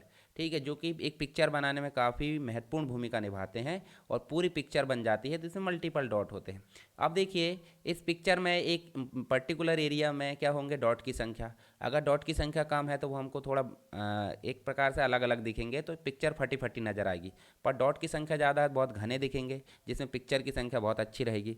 तो पिक्चर की क्वालिटी को बोलते हैं रेजोल्यूशन। रेजोल्यूशन मतलब इस जगह में जितने अधिक डॉट होंगे उतना अधिक रेजोल्यूशन अच्छा होगा, और जितने कम डॉट होंगे यानी पिक्सल होंगे उतना रेजोल्यूशन खराब होगा। ठीक है, तो जैसे इस संख्या मतलब ऐसे आड़े में और खड़े में 680 और 480, 640 और 480 पिक्सल है, तो इसकी क्वालिटी, और 1280 और 768 वाली की क्वालिटी, दोनों में क्या अंतर रहेगा, इसकी क्वालिटी ज़्यादा रहेगी और इसकी क्वालिटी कम। तो सिंपल सी बात है, जहाँ पिक्सल की संख्या ज़्यादा है एक पर्टिकुलर एरिया में उसका रेजोल्यूशन हाई, और जहाँ कम है उसका रेजोल्यूशन कम। आप देखिए जब आप अभी वीडियो देख रहे हैं तो आप मिनिमम यहाँ से देखना चालू करते हैं, 144 से 240 से 380, सॉरी 360 है, 480 है, उसके बाद देखिए 720 है और 1080, ये फुल एचडी होता है। तो मेरे हिसाब से आप ये वाला क्वालिटी देखते हैं ज़्यादातर, क्यों, क्योंकि इसमें जो है ना तो ज़्यादा डाटा कम लगता है, अच्छी क्वालिटी बजाती है, और ना ज़्यादा डाटा वो खपत करता है। ठीक है, आगे चलें। रिफ्रेश रेट, एक मॉनिटर स्क्रीन पर पिक्चर को बदलने की कितनी देर में पिक्चर बदल रही है उसे बोलते हैं रिफ्रेश रेट। तो अगर रिफ्रेश रेट कम है तो आपका जो डिस्प्ले है वो हिलता हुआ नज़र आएगा, मतलब जो है शक्तिमान बन जाएगा। और 240 यानी कि अपग्रेडेड है थोड़ा, तो पिक्चर आपकी ओरिजिनल दिखेगी, मतलब रिफ्रेश रेट अच्छा होना चाहिए। डॉट पिच जो होती है, एक डॉट से है मॉनिटर स्क्रीन पर, एक डॉट से दूसरे डॉट की दूरी को हम डॉट पिच बोलते हैं। तो डॉट पिच में डॉट की संख्या, देखिए यहाँ दूरी कम रहेगी तो स्पेशल मतलब रेजोल्यूशन है वो अच्छा रहेगा, और अगर दूरी ज़्यादा है तो रेजोल्यूशन कम रहेगा। ऐसे ही पहले समय में चलती थी सिर्फ टेक्स्ट को दिखाने की क्षमता थी, अभी ग्राफिक्स को भी है। तो अभी की डेट में चलती है नॉन इंटरलेसिंग टेक्निक, पहले चलती थी इंटरलेसिंग टेक्निक। ठीक है, इसके अलावा आपको बिट मैपिंग, ये देखिए अभी की डेट में हम टेक्स्ट इमेज सारी चीज़ों को मैप कर सकते हैं। पहले हमारा जो है बिट मैप को एक प्रकार से पहले इतनी अच्छी क्वालिटी नहीं थी। मॉनिटर के साइज़ आप देख सकते हैं अलग अलग प्रकार से, और एस्पेक्ट रेशो आप देखेंगे तो ये वाला रेशो आपको देखने को मिलेगा। बड़े मॉनिटर जो ज़्यादा ही वीडियो एडिटिंग या और कुछ काम के लिए करते हैं वो इस प्रकार के मॉनिटर का उपयोग करते हैं। चलिए नेक्स्ट एक क्वेश्चन आता है, वो आता है आपका वीडियो स्टैंडर्ड या डिस्प्ले मोड को समझाइए। तो आपको लिख देना सी जी ए। CGA का मतलब होता है कलर ग्राफिक्स एडाप्टर, जो सबसे लो क्वालिटी के थे। फिर आया EGA, फिर आया BGA जो अभी चलता है। उसके बाद एक्सटेंडेड ग्राफिक्स आया, फिर आया SBGA। SBGA का मतलब होता है सुपर वीडियो ग्राफिक्स एरे। तो इनमें आपको कुछ नहीं ध्यान रखना है, सिर्फ आपको ध्यान रखना कब बना था, इसके हॉरिजॉन्टल और वर्टिकल जो रहते हैं पिक्सल वो कितने होते हैं, वो ध्यान रखना है। ठीक, उसके बाद आगे चलोगे तो इसमें और अपग्रेड कर दो। 1984 में बना था, इनहेंस में आप बढ़ा दो। फिर आप BGA में देखोगे तो इसकी संख्या जो है, मतलब जो वीडियो ग्राफिक्स एरे है उसमें रेजोल्यूशन काफ़ी बढ़ चुका था। फिर एक्सटेंडेड में देखोगे तो और ज़्यादा बढ़ चुका, देखिए यहीं से। उसके बाद सुपर वीडियो ग्राफिक्स में आप देखोगे तो आज की डेट में मैं बताऊँ 1920 इंटू 1080 रेजोल्यूशन देखने को मिलता है। ठीक है, ये रेजोल्यूशन कहाँ से मिलता है? ठीक, मिनिमाइज़ करके मैं दिखाता हूँ, राइट क्लिक करके ये डिस्प्ले सेटिंग में जाएंगे और यहाँ देखोगे तो देखिए आपको, देखिए 1920 1080 रेजोल्यूशन यहाँ मिल रहा है, 1680 मिल रहा है, 1600 इंटू 900। ठीक है, जो रिकमेंड होता है वही आपको यूज़ करना है। पर ये होता है सुपर वीडियो ग्राफिक्स एरे। तो ये आपको वीडियो स्टैंडर्ड समझ में आ गए। ठीक है, आगे देखिए हम जो है इसके कुछ क्वालिटी दी है। अगला जो क्वेश्चन आता है वो प्रिंटर क्या है, प्रिंटर के विभिन्न प्रकार को समझाइए। तो प्रिंटर क्या है? प्रिंटर एक हार्ड कॉपी आउटपुट डिवाइस है जिसके माध्यम से कागज़ में हम आउटपुट प्राप्त करते हैं। इनमें दो कैटेगरी होती है, इम्पैक्ट और नॉन इम्पैक्ट। इम्पैक्ट प्रिंटर ऐसे होते हैं जो आवाज़ करते हैं, स्ट्रोक करके प्रिंटिंग करते हैं, यानी कि खट खट खट खट की आवाज़ आएगी या फिर जो भी है, उसको हम बोलते थे इम्पैक्ट। और बिना स्ट्रोक के जो प्रिंटिंग करते हैं, हालांकि आवाज़ इनमें भी आती है परंतु स्ट्रोक की आवाज़ नहीं आती। जैसे यहाँ देखोगे तो टाइपराइटर आप देखते हैं ना, टाइपिंग मशीन जो टाइपराइटर, वो होती है इम्पैक्ट प्रिंटिंग। नॉन इम्पैक्ट में आपके वर्तमान के जितने भी कंप्यूटर वो आ जाते हैं नॉन इम्पैक्ट में। चलिए एक एक बार दर्शन कर लेते हैं। तो इम्पैक्ट प्रिंटिंग में आ जाएंगे डॉट मैट्रिक्स, डेजिबल, लाइन, चेन और ड्रम। तो देखिए यहाँ पे डॉट मैट्रिक्स में आपको इस प्रकार के प्रिंटर देखने को मिलेंगे जिसमें आपको अलग अलग पिन देखने को मिलती है छापने के लिए, प्रिंट करने के लिए। और इसकी जो कैपेसिटी होती है CPS, कैरेक्टर पर सेकंड की कैपेसिटी होती है। ठीक है, और डेजिबल जो होती है इस प्रकार से राउंड शेप में, ये गुलबहार के फूल जैसे आकार होते हैं इसलिए उसका नाम है डेजिबल। ये देखिए यहाँ से कैरेक्टर छपे छप छप के बाहर हो जाते हैं। ठीक है, स्ट्रोक करके। इसके बाद देखिए इसकी जो क्षमता होती है वो आप एक बार देख लेना। यहाँ पे लाइन प्रिंटर में 3 कैटेगरी जाती है, ड्रम है, चेन है और बैंड है। ठीक है, तो इनको आप थोड़ा थोड़ा पढ़ लेना, यहाँ सारी चीज़ लिखी है ताकि एग्जाम में इनको सेपरेट पूछा जाए तो वो आप बता सकें। नॉन इम्पैक्ट में आपके लेज़र आ जाते हैं, फोटो, इंकजेट, पोर्टेबल आ जाते हैं, मल्टी फंक्शनल और थर्मल। तो देखिए एक बार लेज़र की कार्य क्षमता, मतलब जो आपको कार्यविधि है वो इस प्रकार से बनाकर और इसके बारे में लिख देना कब आविष्कार हुआ था। ठीक है, इसके बाद आप देखोगे तो इसकी संख्या या इसकी क्वालिटी को मापा जाता है DPI में, डॉट पर इंच में। ठीक है, 300 से लेकर 600 होती है। इसके बाद इसकी विशेषताएं पूछा जाए तो वो भी बता देना। उच्च क्वालिटी का होता है, हाई क्वालिटी की प्रिंट, मतलब हाई स्पीड में निकाला जाता है, बड़ी मात्रा में प्रिंट कर सकता है, कम कीमत में ये प्रिंटिंग कर सकता है।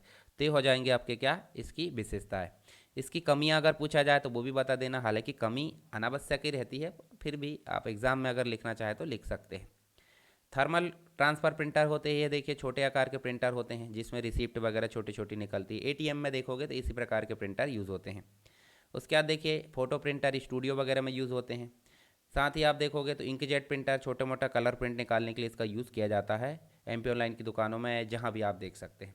उसके बाद पोर्टेबल प्रिंटर, जहाँ कैंप लगा उसके लिए इन प्रिंटर का यूज़ किया जाता है। स्कैनर भी आते हैं ऐसे। मल्टी फंक्शनल हो जाते हैं, फोटोकॉपी, प्रिंट और स्कैनिंग का उपयोग जिसमें होता है। 3D प्रिंटिंग की अगर बात करें तो वो भी यहाँ पर देखने को मिलता है। तो ये सब जो हो गए आपके प्रिंटर के प्रकार। थोड़ा सा प्लॉटर के बारे में जान लीजिए, एग्जाम में पूछा जाए तो प्लॉटर एक प्रकार की आउटपुट डिवाइस है जो कि विभिन्न प्रकार की आकृति बनाने का काम करती है। जैसे ड्राइंग है, चार्ट है, ग्राफ है, होर्डिंग्स है, एडवर्टाइजमेंट, बैनर है, बहुत सारी चीज़ें इसके द्वारा बनाई जाती है।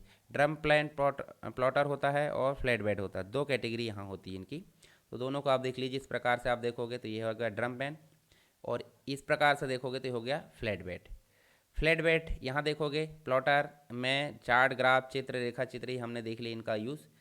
अगर इनका बनाना है इनको तो आप जो है प्लॉटर का उपयोग कर सकते हैं। चलिए, साउंड कार्ड, साउंड कार्ड आप देख सकते हैं साउंड को प्रोड्यूस करता है कंप्यूटर में। और स्पीकर आप देखोगे जिससे सुन रहे हो आप। हेडफोन जिसमें आप अभी सुन रहे हो। ठीक है, कुछ लोग हेडफोन लगाते हैं, कुछ लोग ओपन साउंड से सुनते होंगे, जैसी आपकी इच्छा, कोई दिक्कत नहीं। प्रोजेक्टर जो होता है आउटपुट डिवाइस होता है जो कि स्क्रीन पर प्रोजेक्शन करने का काम करता है, या आप इसका जो है चित्र ध्यान में रख सकते हैं ताकि एग्ज़ाम में आप लिख सके। जैसे इसका देखिए मूवी प्रोजेक्टर आ जाता है, वीडियो प्रोजेक्टर। आप कॉलेज में, स्कूल में, मीटिंग में, सेमिनार में इसका उपयोग कर सकते हैं। माइक्रोफिल्म भी एक आउटपुट है, हालांकि अब चलन में नहीं है। चलिए टच स्क्रीन भी हमने देख लिए। अब चलिए हम यहाँ पे हमारे क्वेश्चन में चलते हैं। हमने क्वेश्चन देख लिए। देखिए यहाँ आपको देखने को मिला था इम्पैक्ट प्रिंटर, नॉन इम्पैक्ट हमने देख लिए, वीडियो स्टैंडर्ड देख लिए, मॉनिटर के प्रकार हमने देख लिए। उसके बाद देखिए आपको track ball, joystick, scanner, MICR सारी इनपुट डिवाइस हमने देख लिए। अब बात करते हैं थर्ड यूनिट की, सॉफ्टवेयर की। तो सॉफ्टवेयर क्या होता है वो पहले जान लेते हैं, फिर इन सॉफ्टवेयर के बारे में हम विस्तार से बात करेंगे। तो देखिए सॉफ्टवेयर एक प्रकार का प्रोग्राम होता है जो किसी निश्चित उद्देश्य के लिए काम करता है। मान लो ये कंप्यूटर महोदय है, चलिए मैं ब्लैक स्क्रीन यहाँ पे दिखाता हूँ। ये है हमारे कंप्यूटर महोदय, ये है हार्डवेयर। ये क्या है? हार्डवेयर।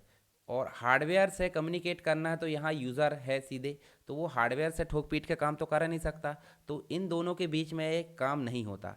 तो यहाँ बीच में किसकी ज़रूरत पड़ती है? सॉफ्टवेयर की। तो इसका मतलब सॉफ्टवेयर क्या है? यूज़र और हार्डवेयर के बीच में कम्युनिकेशन के लिए एक माध्यम होता है। अब सॉफ्टवेयर क्या है? आप इंस्ट्रक्शन आप देखे होंगे, किसी काम को करने के लिए आप लाइन बाय लाइन जो है इंस्ट्रक्शन या स्टेप्स लिखते हो। उन स्टेप्स को अगर क्रम अनुसार सही फॉर्म में लिख दिया जाए और कुछ काम होता है तो उसे बोल देते हैं प्रोग्राम। और प्रोग्राम ढेर सारे हो गए तो क्या बन जाते हैं? सॉफ्टवेयर। तो आप समझ गए सॉफ्टवेयर क्या है? प्रोग्राम का समूह। जैसे हम बोल दें तो वर्ड, MS वर्ड हमारा प्रोग्राम का समूह है, तो उसे हम बोल देंगे सॉफ्टवेयर। एक्सेल की अगर बात करें तो एक्सेल हमारा जो है प्रोग्राम का समूह है, उसे बोल देंगे सॉफ्टवेयर। अगर आप बात करो तो आप जो है यूट्यूब से अभी वीडियो देख रहे हो, तो यूट्यूब भी क्या है? एक प्रकार का सॉफ्टवेयर, जिसमें आप जो है वीडियो देख सकते हो, वीडियो स्टोरी डाल सकते हो, शॉर्ट देख सकते हो, ठीक है, उसमें कमेंट कर सकते हो, लाइक कर सकते हो। लाइक से याद आया, वीडियो को लाइक सभी को करना है, लाइक करना नहीं भूलना है, ठीक है, और शेयर भी कर देना। देखो इसमें वीडियो शेयर कर सकते हो, सब्सक्राइब कर सकते हो, ठीक है। तो ये सारे काम किस में होते हैं? यूट्यूब में। तो यूट्यूब भी क्या है? एक प्रकार का सॉफ्टवेयर है। अगर आप बात करो फेसबुक की, ठीक है, तो फेसबुक भी एक प्रकार का सॉफ्टवेयर है जो कि ऑनलाइन चलता है। आप बात करो इंस्टाग्राम की, आप बात करो व्हाट्सअप की, सब क्या है? सॉफ्टवेयर। बस बात हो जाती है कि कुछ कंप्यूटर में चलेंगे, कुछ आपके कहाँ चलेंगे? मोबाइल में। तो सॉफ्टवेयर होता है, वो कहीं भी चले, कोई दिक्कत नहीं होता, प्रोग्राम का कलेक्शन ही। तो आपको सॉफ्टवेयर की कहानी समझ में आ गई। अब हम बात करते हैं किसकी, आगे चलते हैं। सॉफ्टवेयर आपके बहुत सारे हो सकते हैं। चलिए, रोबोट को समझाना सॉफ्टवेयर की ज़रूरत पड़ती है, तो हम सिंपल बोल सकते हैं विभिन्न प्रकार के निर्देश मिलते हैं वो बनाते हैं प्रोग्राम, प्रोग्राम मिलते हैं तो क्या बनाते हैं? सॉफ्टवेयर। और सॉफ्टवेयर को हम अलग अलग कैटेगरी में देख सकते हैं। चलिए, सॉफ्टवेयर की आवश्यकता क्यों होती है वो आप एक बार पढ़ लेना। जैसे कंप्यूटर को चालू करना है सॉफ्टवेयर, लेटर टाइप करना है, चार्ट बनाना है, प्रेजेंटेशन, डेटा को मैनेज करना है, इंटरनेट का प्रयोग करना है, सब सॉफ्टवेयर में जाते हैं। सॉफ्टवेयर तीन प्रकार के होते हैं। System software. सिस्टम सॉफ्टवेयर ऐसे सॉफ्टवेयर होते हैं जो बेसिक काम को करते हैं, यानी कि कंप्यूटर को चालू करने का काम, ठीक है, विभिन्न डिवाइसेस को कंप्यूटर से कनेक्ट करने का काम, जैसे माउस है, कीबोर्ड है। तो जो डिवाइस ड्राइवर होते हैं, डिवाइस ड्राइवर जो आपका क्वेश्चन आया है, डिवाइस ड्राइवर क्या करता है? अगर आपको ये मैं जो लिख रहा हूँ ग्राफिक्स पेन टैबलेट, इसको अगर कंप्यूटर को बताना है कि ये चलना चाहिए तो उसके लिए एक ड्राइवर की ज़रूरत पड़ेगी। और वो क्या, कैसा सॉफ्टवेयर है? System software. आपका कंप्यूटर ऑन होना चाहिए, चालू होना चाहिए, उसके लिए ऑपरेटिंग सिस्टम लगेगा, विंडोज़ है, या फिर आप देख सकते हैं और बहुत सारे ऑपरेटिंग सिस्टम है। आपका कंप्यूटर हमारी भाषा को, मतलब आपके द्वारा जो दी गई भाषा को समझे तो उसके लिए ट्रांसलेटर की ज़रूरत पड़ती है। तो ऐसे सभी सॉफ्टवेयर जो सिस्टम को चलाने का काम करते हैं उसे बोलते हैं सिस्टम सॉफ्टवेयर। अब यूज़र की रिक्वायरमेंट के अनुसार अलग अलग सॉफ्टवेयर आ जाते हैं, जैसे लेटर टाइप करना है MS ऑफिस, सीट बनाना है MS ऑफिस, फोटो डिज़ाइनिंग करना फोटोशॉप, इसके अलावा आपको एडिटिंग करना वीडियो एडिटिंग सॉफ्टवेयर। तो सब क्या है? Application software. समय समय पर मेंटेनेंस की जरूरत पड़ती थी, यूटिलिटी सॉफ्टवेयर। जैसे सिस्टम टूल्स है, वायरस आ गया तो एंटीवायरस है, ठीक है, तो इनको आप एक बार देख लीजिए। सिस्टम सॉफ्टवेयर में सबसे पहले आ जाता है ऑपरेटिंग सिस्टम। ऑपरेटिंग सिस्टम के टास्क आप देख लीजिए, विभिन्न फंक्शंस को जो है मैनेज करता है ऑपरेटिंग सिस्टम, प्रोसेस को मैनेज करता है। उसके बाद देखिए मेमोरी मैनेज करता है कंप्यूटर के अंतर्गत, डिस्क और फाइल को मैनेज करता है। साथ ही आप देखोगे तो नेटवर्किंग को मैनेज करेगा, सिक्योरिटी मैनेज करेगा, डिवाइस ड्राइवर को मैनेज करेगा। डिवाइस ड्राइवर भी एक प्रकार का सिस्टम सॉफ्टवेयर है। मान लो ये कीबोर्ड है, कीबोर्ड को अगर कंप्यूटर में चलाना तो इसके लिए डिवाइस ड्राइवर की ज़रूरत पड़ती है। ये प्रिंटर को अगर कंप्यूटर में अटैच करना, प्रिंट निकालना, तो इसके लिए ज़रूरत पड़ती है डिवाइस ड्राइवर की। तो आप समझ सकते हैं डिवाइस ड्राइवर भी एक प्रकार का सिस्टम सॉफ्टवेयर है जिसको मैनेज करने का काम ऑपरेटिंग सिस्टम का होता है। ट्रांसलेटर तीन प्रकार के होते हैं। ट्रांसलेटर कितने प्रकार के होते हैं? तीन। अब असेंबलर होता है। असेंबलर क्या करता है? असेंबली भाषा को मशीन में बदलता है, क्योंकि असेंबली भाषा कंप्यूटर नहीं समझता। कंपाइलर जो होता है, सोर्स कोड जो हाई लेवल प्रोग्रामिंग होती है उसको मशीन भाषा में बदलता है। इंटरप्रेटर भी हाई लेवल प्रोग्रामिंग को मशीन भाषा में बदलकर एग्जीक्यूट भी कर देता है, ठीक है, दोनों में सिर्फ ये अंतर है। तो आप देख लीजिए असेंबलर, आप देख लीजिए असेंबलर जो है असेंबली कोड को असेंबलर के माध्यम से मशीन भाषा में बदला जाएगा, ठीक है, और असेंबली भाषा के कोड को बोल देते हैं न्यूमेनिक कोड। क्या बोल देते हैं? न्यूमेनिक कोड। उसके बाद देखिए यहाँ पे कंपाइलर जो हमारी भाषा में लिखा गया कोड को, जो सोर्स कोड कहलाता है, उसको कंपाइलर के द्वारा सीधे 0 1 में बदल दिया जाता है। उसके बाद देखिए आपको देखने को मिलेगा इंटरप्रेटर। इंटरप्रेटर कुछ नहीं करता। यहाँ इंटरप्रेटर की अगर बात करें तो सोर्स कोड को यहाँ कंपाइलर, मतलब यहाँ जो है इंटरप्रेटर है, इंटरप्रेटर क्या करेगा, मशीन भाषा में बदलेगा और बाद में जो है एग्जीक्यूट कर देगा। तो ये इंटरप्रेटर का काम होता है। मतलब कंपाइलर सिर्फ मशीन भाषा में बदलेगा, इंटरप्रेटर आपका एग्जीक्यूट भी कर देगा। दोनों में अंतर पढ़ लेना एक बार, ठीक है। लिंकर जो है आपका जो आपका आउटपुट आया EXE फाइल, मतलब एक प्रकार से ऑब्जेक्ट कोड आया मशीन भाषा, उसको EXE कोड में बदल देता है। उसके बाद लोडर जो है उसको एग्जीक्यूट कर देता है। तो ये भी आपको सिस्टम सॉफ्टवेयर की श्रेणी में देखने को मिलेंगे। डीबगर आपका जो एरर है वो हटाने का काम करता है। एप्लीकेशन सॉफ्टवेयर ऐसे होते हैं जो यूज़र की रिक्वायरमेंट पर काम करते हैं, जैसे कि word processing software MS word है, या फिर आपका डॉक्यूमेंट है। जितने भी प्रकार के डॉक्यूमेंट बनाते हैं वो वर्ड प्रोसेसिंग सॉफ्टवेयर कहलाते हैं। स्प्रेडशीट, एक्सेल से रिलेटेड जितने भी सॉफ्टवेयर है जो रो और कॉलम में काम करते हैं वो आपके कहलाते हैं क्या, स्प्रेडशीट सॉफ्टवेयर। प्रेजेंटेशन सॉफ्टवेयर जो PPT बनाने का काम करते हैं, यानी कि जो प्रेजेंटेशन बनाने का काम करते हैं, जैसे मैं अभी आपको पढ़ा रहा हूँ प्रेजेंटेशन में, वो हो गए आपके प्रेजेंटेशन सॉफ्टवेयर। डिज़ाइनिंग करने का काम करेंगे DTP software. Multimedia, video editing हो गया, जो भी है वो करने का काम कौन करेंगे, मल्टीमीडिया सॉफ्टवेयर। अकाउंटिंग सॉफ्टवेयर जो होते हैं आपके टैली वगैरह करने का काम करते हैं। DBMS से रिलेटेड काम करेंगे तो डेटाबेस सॉफ्टवेयर। इंटरनेट यानी ब्राउज़र वगैरह जो है आपके इंटरनेट सॉफ्टवेयर। तो इन सब के बारे में आपको थोड़ी थोड़ी जानकारी पता होनी चाहिए ताकि एग्जाम में अगर आए तो आप लिख सकें। जैसे माइक्रोसॉफ्ट वर्ड है, गूगल डॉक्स है, वर्ड पेड, ये सब वर्ड प्रोसेसिंग सॉफ्टवेयर जो डॉक्यूमेंट को क्रिएट करते हैं, एडिट करते हैं, सेव करते हैं और प्रिंट करते हैं। ये सारे काम क्या कहलाते हैं, वर्ड प्रोसेसिंग। इसके बाद आप देखोगे तो आपको वर्ड प्रोसेसिंग सॉफ्टवेयर में वर्ड, ये इन सब के बारे में मैंने लिख रखा हूँ, तो आप PDF एक बार पढ़ लेना, थोड़ा सा काम आपका भी है। जितना भी स्प्रेडशीट का काम होता है वो data storage, data analysis, calculation, reporting और बहुत सारे काम, तो ये काम किस में होते हैं, एक्सेल में, गूगल शीट में, लिब्रा ऑफिस है, स्मार्ट शीट है, ये सब जो होते हैं आपके स्प्रेडशीट सॉफ्टवेयर कहलाते हैं। इसके बाद देखिए प्रेजेंटेशन सॉफ्टवेयर जो कि ट्यूटोरियल बनाने का काम करेंगे, PPT वगैरह जो भी है वो बनाने का काम करते हैं। Power point, Google slide, Apple की नोट, ठीक है, कैनवा है, ये सब जो है आपके क्या है, प्रेजेंटेशन सॉफ्टवेयर है। इसके बाद आप देखोगे तो DTP सॉफ्टवेयर में आपको देखेंगे न्यूज़लेटर, ब्रोजर, मैगजीन, ये सब बनाने का काम जो सॉफ्टवेयर करेंगे, जैसे पेज मेकर, फोटोशॉप, इनडिज़ाइन, ये सब जो है आपके DTP सॉफ्टवेयर की श्रेणी में आ जाते हैं। इसके बाद नेक्स्ट जो है मल्टीमीडिया, जो कि एंटरटेनमेंट, कम्युनिकेशन, एडिटिंग, DTP सब काम जो करेंगे। जैसे BLC प्लेयर वर्तमान की जो सॉफ्टवेयर है उनकी ज़रूरत के हिसाब से वीडियो प्ले करने का काम करेगा। एडोब प्रीमियर आपका सिनेमैटिक वीडियो या फिर अच्छे जो एडवांस वीडियो उसको एडिट करने का काम करेगा। हाई लेवल क्वालिटी की जो ग्राफिक्स एडिटिंग करना है, फ़ोटो डिज़ाइनिंग करना है, उसके लिए होता है adobe Photoshop. Microsoft power point की अगर बात करें तो ये PPT बनाने का काम करेगा। वर्तमान में जितनी भी अच्छे क्वालिटी के प्रेजेंटेशन बन रहे हैं वो पावर पॉइंट बनाता है। एनिमेशन अगर बनाना तो एडोब का आफ्टर इफेक्ट आ जाता है। छोटी मोटी मूवी एडिट करना तो विंडोज़ मूवी मेकर आ जाता है। एडोब इलस्ट्रेटर ये भी डिज़ाइनिंग करने का काम करता है, जैसे कोरल ड्रा करता है। माइक्रोसॉफ्ट पब्लिशर ये DTP से रिलेटेड सॉफ्टवेयर है। पिकासा जो आपका पिक्चर देखने का काम करता है। ऑडासिटी आपका साउंड एडिटिंग के लिए काम करता है। ऐसे ही एडोब ऑडिशन हो जाता है, ठीक है, साउंड फोर्ज हो जाता है, ये सब ऑडियो एडिटिंग के लिए काम आते हैं। साथ ही आप देखोगे तो आपको फिल्मोरा भी जो है काफ़ी अच्छा वीडियो एडिटिंग सॉफ्टवेयर मिलेगा। तो वर्तमान में जितने भी सॉफ्टवेयर है उनसे रिलेटेड जो काम हो रहा है, या फिर आप बोलो तो वर्ड प्रोसेसिंग सॉफ्टवेयर भी वर्तमान का सॉफ्टवेयर, हालांकि मल्टीमीडियम नहीं आता, पर वर्तमान में पूछा जाए तो वर्ड प्रोसेसिंग सॉफ्टवेयर आपका आ जाता है। उसके बाद देखिए पावर पॉइंट आ जाता है। ये सारे जो सॉफ्टवेयर है वो आपके, ये तो मल्टीमीडिया हो गए, पर वर्तमान के पूछा जाए तो इनको भी लिख सकते हैं, इनके उपयोग लिख देना आप जो मैंने बताया हूँ, तो आपका दोनों क्वेश्चन हो जाएंगे। ये हो गए आपके। अकाउंटिंग सॉफ्टवेयर पूछा जाए तो अकाउंटिंग सॉफ्टवेयर में टैली है, ये अन्य सॉफ्टवेयर आ जाते हैं। अब बात करते हैं यूटिलिटी सॉफ्टवेयर पूछा जाए, जैसे डिस्क क्लीनअप, डिस्क डीफ्रेगमेंटेशन पूछा जाए, एंटीवायरस पूछा जाए, इसके अलावा सिस्टम क्लीनअप है। तो ये सब जो है यूटिलिटी सॉफ्टवेयर जो सिस्टम के मेंटेनेंस के लिए ज़रूरी होते हैं। अब बात करते हैं कंप्यूटर लैंग्वेज, ये भी सॉफ्टवेयर की श्रेणी में जाती है। कंप्यूटर लैंग्वेज मतलब कंप्यूटर को समझने के लिए जिस लैंग्वेज की ज़रूरत पड़ती है उसे कंप्यूटर लैंग्वेज, या फिर जिस भाषा से हम प्रोग्रामिंग करते हैं उसे प्रोग्रामिंग लैंग्वेज बोल सकते हैं। तो प्रोग्रामिंग लैंग्वेज दो कैटेगरी की होती है, लो लेवल जिसमें मशीन लैंग्वेज 0 1, और असेंबली लैंग्वेज मतलब न्यूमेरिक कोड।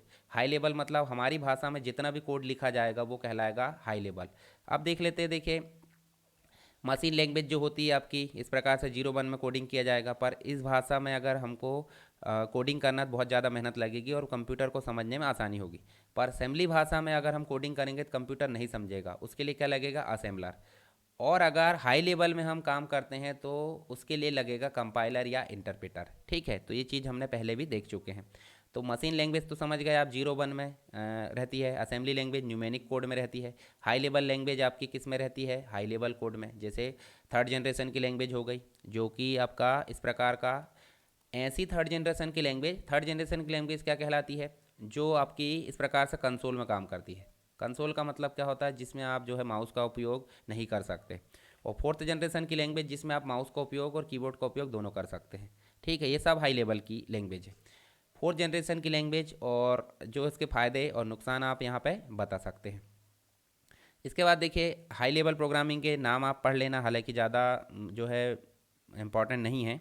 जैसे एग्ज़ाम में पूछा जाता है कि वर्तमान में जितनी भी प्रोग्रामिंग लैंग्वेज है उनके फ़ायदे और जो भी है उनके बारे में आपको लिखना है। तो देखिए फोटान है, लोगो है, या फिर आप देख सकते हैं कोबोल है, बेसिक है। इनके बारे में आप थोड़ा थोड़ा पढ़ लेना तो आपके लिए जो है क्वेश्चन हल हो जाएगा। अब पास्कल है, जावा है, सी प्लस प्लस है। देखिए यहाँ पे आपको देखने को मिलेगा एक लैंग्वेज है लिस्प है। लिस्प का मतलब जॉन मैकार्थी ने इसको बनाया था आर्टिफिशियल इंटेलिजेंसी के लिए। तो ये भी आपको काफ़ी इंपॉर्टेंट यहाँ पे हो जाती है। चलिए अब बात करते हैं कम्युनिकेशन की। उसको बात करने से पहले यहाँ एक क्वेश्चन देख लेते हैं। तो मैंने देखिए आपको डिवाइस ड्राइवर समझा दिया, यूटिलिटी प्रोग्राम समझा दिया। ठीक है, इसके अलावा आप देखोगे तो आपको सॉफ्टवेयर के वर्तमान परिदृश्य और उसकी आवश्यकता जो है उसके बारे में आपको बता दिया। ठीक है, ये सारी चीज़ आपकी यहाँ पे हो चुकी है। इसके अलावा प्रोग्रामिंग लैंग्वेज क्या है, उनके विभिन्न प्रोग्रामिंग लैंग्वेज और उनकी खूबियों के बारे में यहाँ पे आपको बता दिया। उसके बाद आप देखिए यहाँ पे क्वेश्चन क्या है आपका, word processing software, spreadsheet, presentation, desktop, इन सब के बारे में मैंने आपको बता दिया हूँ, तो आप इसके बारे में नोट लिख सकते हो। इसके अलावा असेंबलर इंटरप्रेटर कंपाइलर के बारे में बता दिया। अब ये क्वेश्चन है आपका नंबर सिस्टम। नंबर सिस्टम का अलग से मैंने वीडियो बनाया है, आप उसको देख लेना, मैं उसको शेयर कर दूंगा टेलीग्राम पर। नंबर सिस्टम का मतलब क्या होता है, कंप्यूटर में जिस प्रकार गणना की जाती है, नंबर जो है रिप्रेजेंट किया जाता है, उसे बोलते हैं नंबर सिस्टम। एक होता है आपका डेसिमल नंबर सिस्टम, एक होता है आपका ऑक्टल नंबर सिस्टम, एक होता है आपका हेक्साडेसिमल नंबर सिस्टम। ठीक है, डेसिमल 10 अंकों वाला होता है, ऑक्टल 8 अंकों वाला होता है, हेक्साडेसिमल आपका 16 अंकों वाला होता है। और एक और होता है आपका जो कंप्यूटर समझता है उसे बाइनरी बोलते हैं, 2 अंकों वाला। अब देखिए ये तो हो गए आपके बेसिक नंबर, पर बाइनरी से डेसिमल में बदलना, डेसिमल से बाइनरी में बदलना, या फिर बाइनरी से ऑक्टल में बदलना, ये सारा काम जो है उस वीडियो में मैंने बता दिया हूँ। यहाँ लेक्चर काफ़ी लंबा हो जाएगा। चलिए मैं आपको जो है वीडियो दिखा देता हूँ, आप उसको जाकर देख लेना। आपको जाना है, ये देखिए आपका अपना चैनल सरकारी स्टडी बेस्ड एजुकेशन, यहीं पे प्लेलिस्ट में जाएंगे और यहीं देखिए आपको मिलेगा, थोड़ा सा नीचे जाओगे तो आपको मिलेगा यहाँ पे डिजिटल इलेक्ट्रॉनिक के नाम से। देखिए मैंने यहाँ पे प्लेलिस्ट बनाया, हालांकि डिजिटल इलेक्ट्रॉनिक जरूर है, परंतु आपको मिलेगा नंबर सिस्टम और साथ ही कन्वर्जन मिलेगा। तो इसको आपको देख लेना एक बार। इसकी लिंक मैं भी शेयर कर देता हूँ, कहाँ पे, व्हाट्सअप पर। ठीक है, सॉरी व्हाट्सअप नहीं, टेलीग्राम पर। यहाँ पे दोनों की लिंक, या फिर कंप्लीट मैं लिंक यहाँ पे दे देता हूँ आपको, जो प्लेलिस्ट है उसकी। ये मैंने टेलीग्राम पर लाया और यहाँ लाकर मैंने पेस्ट कर दिया, तो इसको आपको देख लेना है। ठीक है, ये लिंक मैंने डाल दिया हूँ। चलिए नेक्स्ट हम देख लेते हैं। यहाँ पे नंबर सिस्टम के बाद हमारा फोर्थ यूनिट आ जाता है कम्युनिकेशन। मुख्य रूप से कम्युनिकेशन यहाँ पे ध्यान में रखना है। तो चलिए कम्युनिकेशन के बारे में हम पढ़ लेते हैं और उसके बाद ये क्वेश्चन हम यहाँ पे देखने वाले हैं। तो कम्युनिकेशन होता क्या है, दो व्यक्तियों के बीच में विचारों का आदान प्रदान, मतलब कम्युनिकेशन। अब यहाँ पे इस व्यक्ति ने कुछ बोला, इस व्यक्ति ने, तो दोनों को भाषा समझ में आनी चाहिए। उसी प्रकार दो कंप्यूटरों के बीच में कम्युनिकेशन को हम बोल देंगे, तो ये भी कम्युनिकेशन कहलाएगा। तो संचार मतलब कम्युनिकेशन। तो यहाँ पे हम बात करेंगे इसी के बारे में। इसका उपयोग कहाँ कहाँ होता है वो आप एक बार देख लेना। उसके बाद देखिए इसकी प्रोसेस क्या होती है। सबसे पहले एक कंप्यूटर के द्वारा दूसरे कंप्यूटर तक भेजा गया है तो उसको मिल जाना चाहिए, इसको बोलते हैं डिलीवरी। ये सूचनाएं जो है जैसी भेजी गई वैसी मिल जाए तो वो हो जाती है एक्यूरेसी। सूचनाएं जिस समय के लिए भेजी गई थी, मान लो 8 बजे भेजा गया तो उस समय मिल जाए तो उसे बोलते हैं टाइमलाइन। तो ये तीनों गुण होना चाहिए, तभी कम्युनिकेशन प्रोसेस हमारी सफल हो जाती है। इसके बाद है कम्युनिकेशन के लिए जो कंपोनेंट होते हैं, जैसे सबसे पहले आपके पास कुछ टॉपिक होना चाहिए जिसके बारे में आप कुछ लिखना चाहते हैं सामने वाले को। आप खुद भेजने वाले तैयार होना चाहिए। आपके पास एक ऐसा माध्यम होना चाहिए जिससे आप भेज सके, जैसे इंटरनेट है और कुछ निश्चित जो साधन होते हैं। प्राप्त करने वाला होना चाहिए, प्राप्त करने के लिए भी कुछ नियम होना चाहिए, उससे बोलते हैं प्रोटोकॉल, कि भाई अगर सेंडर ने भेजा तो सही रूप से प्राप्तकर्ता पास जा रहा है कि नहीं, उसके लिए होता है नियम, उसे बोलते हैं प्रोटोकॉल। ठीक है, तो ये होगा उसके कंपोनेंट। कम्युनिकेशन के कुछ प्रकार होते हैं, जैसे simplex, half duplex, full duplex. तो सिंप्लेक्स का मतलब होता है कि आप देखो यहाँ पे सिंप्लेक्स मतलब, जैसे हम टीवी देखते हैं ना, तो हमें हमारे पास ट्रांसमीटर से रिसीवर तक आता है, हमारे पास से इधर नहीं जाता। क्यों नहीं जाता? क्योंकि ये वन वे होता है, इसे बोलते हैं सिंप्लेक्स कम्युनिकेशन। ऐसे कीबोर्ड से हम इनपुट के लिए टाइप करते हैं तो वो हो जाएगा आपका सिंप्लेक्स, मॉनिटर में दिखता है, मॉनिटर से कीबोर्ड में नहीं आता। हाफ डुप्लेक्स का मतलब एक तरफ जाता है परंतु दूसरी तरफ आने के लिए ये इसको स्टॉप करना पड़ता है, फिर दूसरी तरफ आता है तो इसको, मतलब एक ही चलेगा, जाएगा या आएगा। एक तरफ सेंड हो रहा है तो दूसरी तरफ आना बंद हो जाएगा, और दूसरी तरफ से आ रहा है तो एक तरफ जो है वो बंद हो जाएगा। तो इसी को बोलते हैं हाफ डुप्लेक्स, दोनों तरफ तो है परंतु एक बार में एक ही तरफ।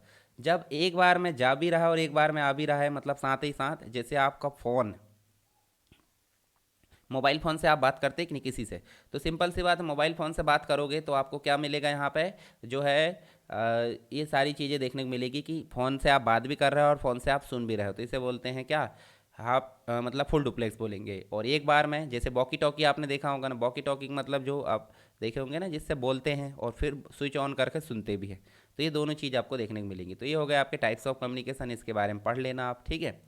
उसके बाद सीरियल और पैरेलल होते हैं। सीरियल का मतलब, कंप्यूटर में सेंडर के द्वारा एक एक बिट 0101 के फॉर्म में अगर एक एक करके भेजी जाती है तो उसे बोलते हैं सीरियल।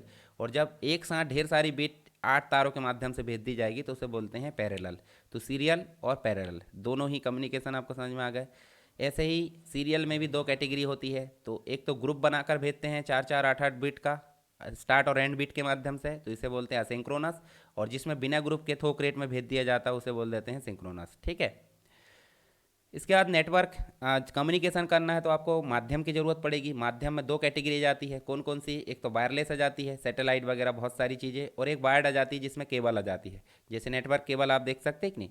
तो नेटवर्क केबल में आपको देखने को मिलेगा क्या, नेटवर्क केबल में 3 प्रकार की कैटेगरी मिलेगी। एक तो ट्विस्टेड पेयर मिलेगी, जिसमें आप देखोगे तो इस प्रकार से देखें तो ये जो है ट्विस्टेड इस प्रकार से भी होता है और इस प्रकार से भी होता है, ठीक है। तो ये जो होती है लैन में काम आती है, अभी भी ये ट्विस्टेड पेयर जो होती है लैन में काम आती है, ठीक है। कोएक्सियल केबल आप देखोगे तो ये जो है आपका इस प्रकार से डिश टीवी वगैरह में देखोगे तो इस प्रकार की केबल होती है, तो ये भी नेटवर्किंग के कम्युनिकेशन के लिए काम आती है। ऑप्टिकल फाइबर कांच के रेशों के माध्यम से डेटा ट्रांसफ़र होता है, जो वर्तमान में काफ़ी ज़्यादा बड़ी मात्रा में देखने को मिल रही है। तो ये होती है हमारी ऑप्टिकल फाइबर केबल। इन सब के बारे में आपको यहाँ पे लिखा है, तो आप एक बार चित्र ध्यान रखिए और उनके बारे में थोड़ा थोड़ा समझ लीजिए, मैंने बता दिया हूँ। आप लिखने लायक जो है यहाँ से पढ़ सकते हैं, कहाँ कहाँ उपयोग होती सारी चीज़ें मैंने बता रखा हूँ। अब एक एग्जाम में क्वेश्चन आता है क्लाइंट सर्वर आर्किटेक्चर को समझाइए। तो क्लाइंट सर्वर आर्किटेक्चर का मतलब क्या होता है, कम्युनिकेशन जब होता है तो वो कोई ना कोई क्लाइंट रिक्वेस्ट करता है, किसके माध्यम से? इंटरनेट के माध्यम से। वो रिक्वेस्ट कहाँ जाती है? सर्वर में। सर्वर उस रिक्वेस्ट को चेक करता है और चेक करने के बाद उस रिक्वेस्ट को उसी व्यक्ति को ट्रांसफ़र करता है जहाँ से रिक्वेस्ट आई थी। तो बीच में क्या यूज़ हो रहा है? प्रोटोकॉल यूज़ हो रहा है, ठीक है। अब बताइए, प्रोटोकॉल यूज़ हो रहा है परंतु सर्वर जो है रिक्वेस्ट को पूरा कर रहा है और क्लाइंट रिक्वेस्ट कर रहा है, तो क्लाइंट और सर्वर से एक क्या बन रहा है, एक स्ट्रक्चर तैयार हो रहा है। इसी स्ट्रक्चर को हमने क्या बोल दिया? Client server architecture. ये दो कैटेगरी में होता है, कौन कौन सी आप देख लेते हैं यहाँ पे। तो आपको दो कैटेगरी कौन सी मिलेगी? एक तो टू टायर होता है, सीधे हमने रिक्वेस्ट करे और डेटाबेस से रिक्वेस्ट प्राप्त हो गई, पर हमने सीधे रिक्वेस्ट नहीं करी, एक मीडिएटर लगा है, मीडिएटर के बाद डेटाबेस से रिक्वेस्ट आई और फिर यहाँ से ऐसा। तो जहाँ मीडिएटर लगा वो हो गया 3 टायर, 3 लेवल। 2 टायर मतलब होता है 2 लेवल, ठीक है। तो इस प्रकार से आप समझ सकते हैं। इसके बाद देखिए आपको देखने को मिलेगा इसके फ़ायदे नुकसान, आप एक बार पढ़ लेना। अब बात करते हैं कंप्यूटर नेटवर्क की। तो कंप्यूटर नेटवर्क का मतलब क्या होता है? जब दो या दो से अधिक कंप्यूटर जब आपस में जुड़ते हैं किसी निश्चित माध्यम से, किसी निश्चित प्रोटोकॉल का प्रयोग करके, तो उसे बोल देते हैं कंप्यूटर का नेटवर्क। और ये क्यों जोड़ते हैं? कम्युनिकेशन के लिए, यानी कि डेटा और सूचनाएं जो होती है आपके आदान प्रदान करने के लिए। तो कंप्यूटर नेटवर्क 3 प्रकार के होते हैं, आप देखिए यहाँ पे। कंप्यूटर नेटवर्क के अंतर्गत देखें तो आपको लैन देखने को मिलता है, मेन देखने को मिलता है, बैन देखने को मिलता है, विभिन्न कंपोनेंट देखने को मिलते हैं। तो कंप्यूटर नेटवर्क अगर देखोगे तो इसके फ़ायदे देख लेना आप, जो भी है। 2 प्रकार की कैटेगरी होती है, क्लाइंट सर्वर, जैसे अभी हमने देखे थे। पीयर टू पीयर मतलब कोई भी यहाँ पर सर्वर नहीं होता। जैसे देखिए यहाँ देखोगे पीयर टू पीयर में आप देखोगे इस प्रकार की नेटवर्किंग होती है जिसमें सब आपस में जुड़े हुए भीड़ के जैसे, परंतु यहाँ देखोगे तो यहाँ आपको मिलेगा एक सर्वर है और बाकी क्लाइंट आपको देखने को मिलेंगे, ठीक है। इसके बाद देखिए आपको तीन कैटेगरी के नेटवर्क दिखाया मैंने। लैन लोकल एरिया नेटवर्क, जो एक बिल्डिंग है, एक संस्थान में काम करने के लिए उपयोग होता है। पूरी सिटी के लिए जो नेटवर्क यूज़ होता है वो कहलाता है मेन मेट्रोपॉलिटन एरिया नेटवर्क। लैन आपका लोकल एरिया नेटवर्क। बैन आपका हो जाता है पूरे विश्व में फैला वाला नेटवर्क, वर्ल्ड वाइड नेटवर्क यानी वाइड एरिया नेटवर्क।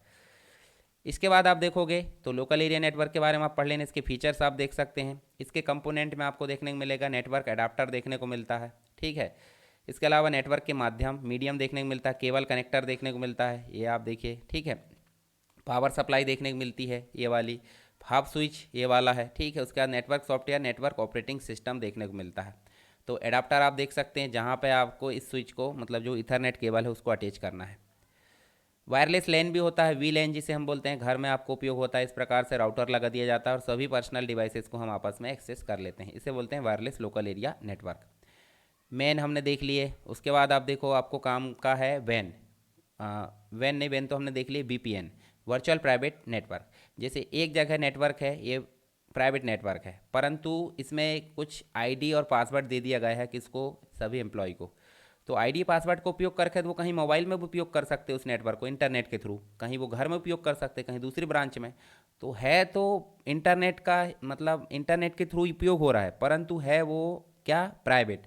तो ऐसा हम समझ सकते हैं कि यहाँ उपयोग करते हुए हम यहाँ रह रहे हैं ऐसा फील करते हैं, तो इसलिए इसे बोलते हैं virtual private network. Private network तो है पर आभास हो रहा है कि हमारा वर्चुअल प्राइवेट नेटवर्क है, तो इसे हम वीपीएन बोल देते हैं। तो वीपीएन के बारे में आप देख लेना। इसके बाद इसके फ़ायदे आप देख लेना, इसके नुकसान देख लेना एक बार। आप बात करते हैं कम्युनिकेशन के अंतर्गत, हम देखिए मॉडेम की।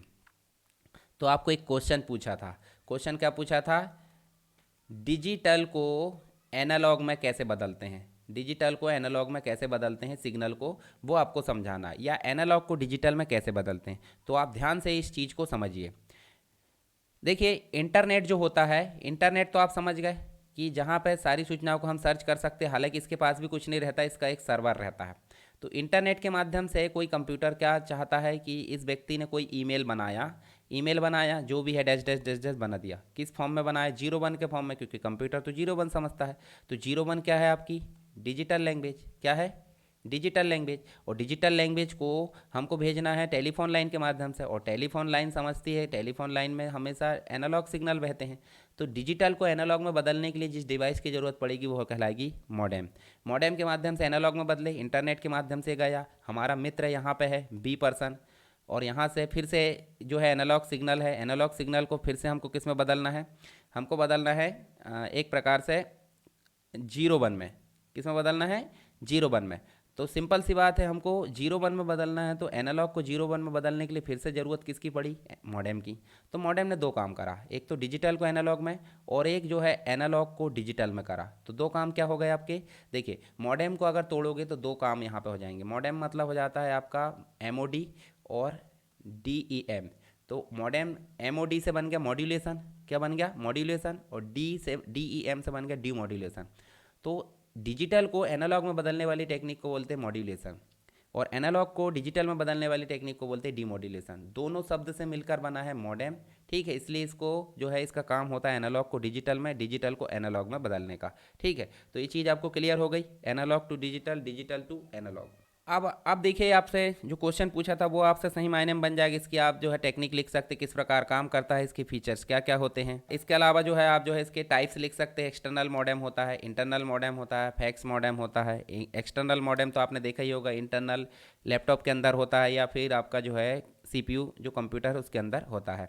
इसके बारे में आप लिख देना। इंटरनेट कनेक्टिविटी अगर पूछा जाए तो उसमें विभिन्न प्रकार की कनेक्टिविटी होती, कैसे आप देखोगे, डायल अप इंटरनेट कनेक्शन होता है, आईएसडीएन होता है, लीज लाइन होता है, वी सेट होता है, यूएसबी, वायरलेस, ब्रॉडबैंड, ये सब इंटरनेट के कनेक्शन है। तो इंटरनेट कनेक्शन में आप देखोगे डायल अप कनेक्शन क्या होता है। डायल अप कनेक्शन की अगर बात करें तो यहाँ देखिए, डायल अप कनेक्शन सामान्य टेलीफोन लाइन द्वारा हमारे कंप्यूटर से कनेक्ट होता है, और ये जो है केबी पर सेकंड के हिसाब से ये काम करता है, और एमबी पर सेकंड, ठीक है। एमबी पर सेकंड मतलब मेगाबाइट पर सेकंड के हिसाब से। तो इंटरनेट सेवा प्रदाता कंपनी जिसे हम बोलते हैं आईएसपी, आईएसपी में जो है एक नंबर दिया जाता है, उसके माध्यम से ये जो इंटरनेट हमारा चलता है। इसके बाद देखिए जो है आपको लीज लाइन देखने को मिलता है। लीज लाइन मतलब होता है हमारे कंप्यूटर के लिए, मतलब हमारे संस्थान के लिए हमने पट्टे पे ले लिया है, उसे बोलते हैं लीज लाइन। जैसे किसी पर्टिकुलर कंपनी का एक नेटवर्क होता है जो 24 घंटे उपलब्ध रहता है, ठीक है। जैसे बैंक का नेटवर्क की अगर बात करें तो वो लीज लाइन नेटवर्क होता है। इसके बाद देखोगे ISDN। ISDN जो होता है आपका एडवांस नेटवर्क होता है, जिसमें आपको मॉडेम की जगह ISDN अडाप्टर देखने को मिलता है। रहता वैसा ही है जैसा आपका जो है इंटीग्रेटेड सर्विस डिजिटल नेटवर्क।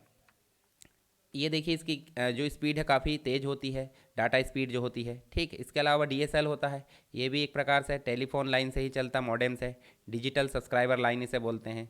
इसके अलावा RF रेडियो फ्रिक्वेंसी से चलता है, जैसे ब्लूटूथ वगैरह। ब्रॉडबैंड, अभी वर्तमान में ब्रॉडबैंड काफ़ी चलन में है। VSAT होता है आपका एंटीना डिश TV जैसे ही चलता है सैटेलाइट के माध्यम से। साथ ही USB मॉडेम इस प्रकार की आपके जियो फाइबर आ जाती थी ना, छोटी सी डिब्बी, उसी प्रकार का नेटवर्क होता है।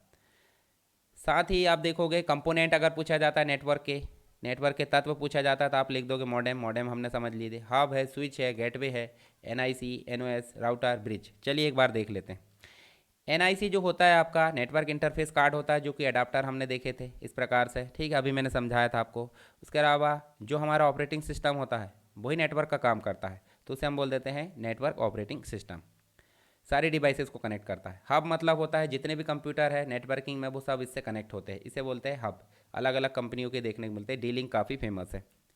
ब्रिज मतलब दो अलग अलग नेटवर्क को आपस में जोड़ने का काम जो डिवाइस करेगी वो ब्रिज कहलाएगी। सेम ऑपरेटिंग सिस्टम होना चाहिए। OSI की ये डाटा लिंक लेयर पर काम करती है। देखिए यहाँ पे डाटा OSI की लिंक मतलब जो OSI होता है स्टैंडर्ड, उसमें 7 लेयर होती है। Physical layer, data link layer, एक प्रकार से नेटवर्क लेयर, ट्रांसपोर्ट लेयर, ये हार्ट कहलाती है किसका, सॉफ्टवेयर और हार्डवेयर के बीच में। Session layer, presentation layer, application layer. तो सभी को आपको थोड़ा सा ध्यान रखना है। स्विच भी एक प्रकार से हब का ही काम करता है, सभी कंप्यूटर को आपस में जोड़ने का काम करता है नेटवर्किंग वाले। राउटर आपका नेटवर्क में राउट करने का काम करता है डेटा और जो सूचनाएं उनको, जैसे मॉडेम के जगह राउटर लग रहा है अभी वर्तमान में जितने भी हम कंप्यूटर देखते हैं उसमें, ठीक है। तो उसको आप देख सकते हैं यहाँ पे। इसके अलावा देखो गेटवे, ये अलग अलग ऑपरेटिंग सिस्टम वाले नेटवर्क को आपस में जोड़ने का काम करता है गेटवे। ये भी एक प्रकार का कंपोनेंट है किसका, नेटवर्क का, ठीक है। चलिए आगे देखते हैं। एक इंपॉर्टेंट चीज़ बची, नेटवर्क टोपोलॉजी। नेटवर्क टोपोलॉजी क्या होती है, जितने भी लैन हम तैयार करते हैं, local area network, local area network से हम विभिन्न कंप्यूटर को आपस में जोड़ते हैं, तो उसमें कोई ना कोई स्ट्रक्चर बनता है। उस स्ट्रक्चर को ही हम क्या बोलेंगे, टोपोलॉजी। जैसे ring topology, mesh topology, star topology, fully connected जो है आपका मेश टोपोलॉजी, लाइन टोपोलॉजी जिसे बस टोपोलॉजी भी हम बोल सकते हैं, ट्री टोपोलॉजी, और ये जो है बस टोपोलॉजी, लाइन और बस दोनों का मिश्रण।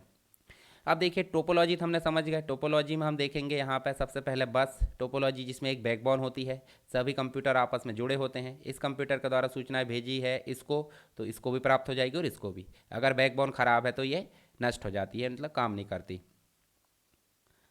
चलिए यहाँ पे हम बात करते हैं इसके लाभ और हानि की, तो थोड़ा सा आप इसको पढ़ लेना, आपका काम है ये पढ़ने का। स्टार टोपोलॉजी जैसी होती है कि बीच में सेंट्रलाइज डिवाइस होती है जिसके माध्यम से सारे कंप्यूटर कनेक्ट होते हैं। अगर ये डिवाइस अगर फेल हो जाए तो सभी जो नेटवर्क है वो फेल हो जाएगा।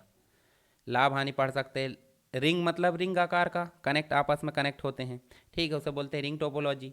लाभ हानि इसके पढ़ सकते हैं। मेश में आपको रिंग टोपोलॉजी का ही एडवांस वर्जन, जिसमें आपस में सभी कनेक्ट होते हैं, ये होती है आपकी मेश टोपोलॉजी। ट्री टोपोलॉजी में एक रूट होता है, अन्य सभी जो कंप्यूटर वो आपस में कनेक्ट होते हैं, उसे बोलते हैं ट्री टोपोलॉजी। उसके बाद आप देखोगे हाइब्रिड में आपके मल्टीपल टोपोलॉजी आपस में कनेक्ट होकर क्या बनाती है, हाइब्रिड टोपोलॉजी, जैसे कि आप स्टार टोपोलॉजी, रिंग टोपोलॉजी या फिर बस टोपोलॉजी। इसके बाद आप देखोगे तो आपको जो है हम क्वेश्चन यहाँ पे देख लेते हैं। हमने नेटवर्किंग पढ़ लिए, तो देखिए कम्युनिकेशन से आप क्या समझते हैं, इसके माध्यम लिखना है, टू स्टेट पेयर और बहुत सारे माध्यम हमने यहाँ पे लिख दिए, तो इसका एग्जाम्पल आप लिख सकते हैं। इसके बाद है लैन, बैन, मैन और BPN, ये नेटवर्क के प्रकार है, इनको हमने पढ़ लिए, इसको आपको लिख देना है। फिर विभिन्न प्रकार के डिवाइसेस जैसे ब्रिज हमने पढ़ लिए, राउटर पढ़ लिए। रिपीटर जो होता है, नेटवर्क अगर आपका स्लो हो गया तो उसको क्या कर देता है, बूस्ट करने का काम करता है, रिपीटर बोलते हैं इसे। हब आपका सेंट्रलाइज डिवाइस होती है। गेटवे आपका मल्टीपल नेटवर्क को आपस में जोड़ने का काम करता है। इसके अलावा डायलेक्ट कनेक्शन हमने पढ़ ली, लीज लाइन, ISDN, DSL, इनको भी हमने पढ़ लिए, तो इनको आप पढ़ सकते हैं अच्छे से। चलिए अब 5th यूनिट में आपको देखने को मिलता है क्या है, डॉस और लाइनक्स।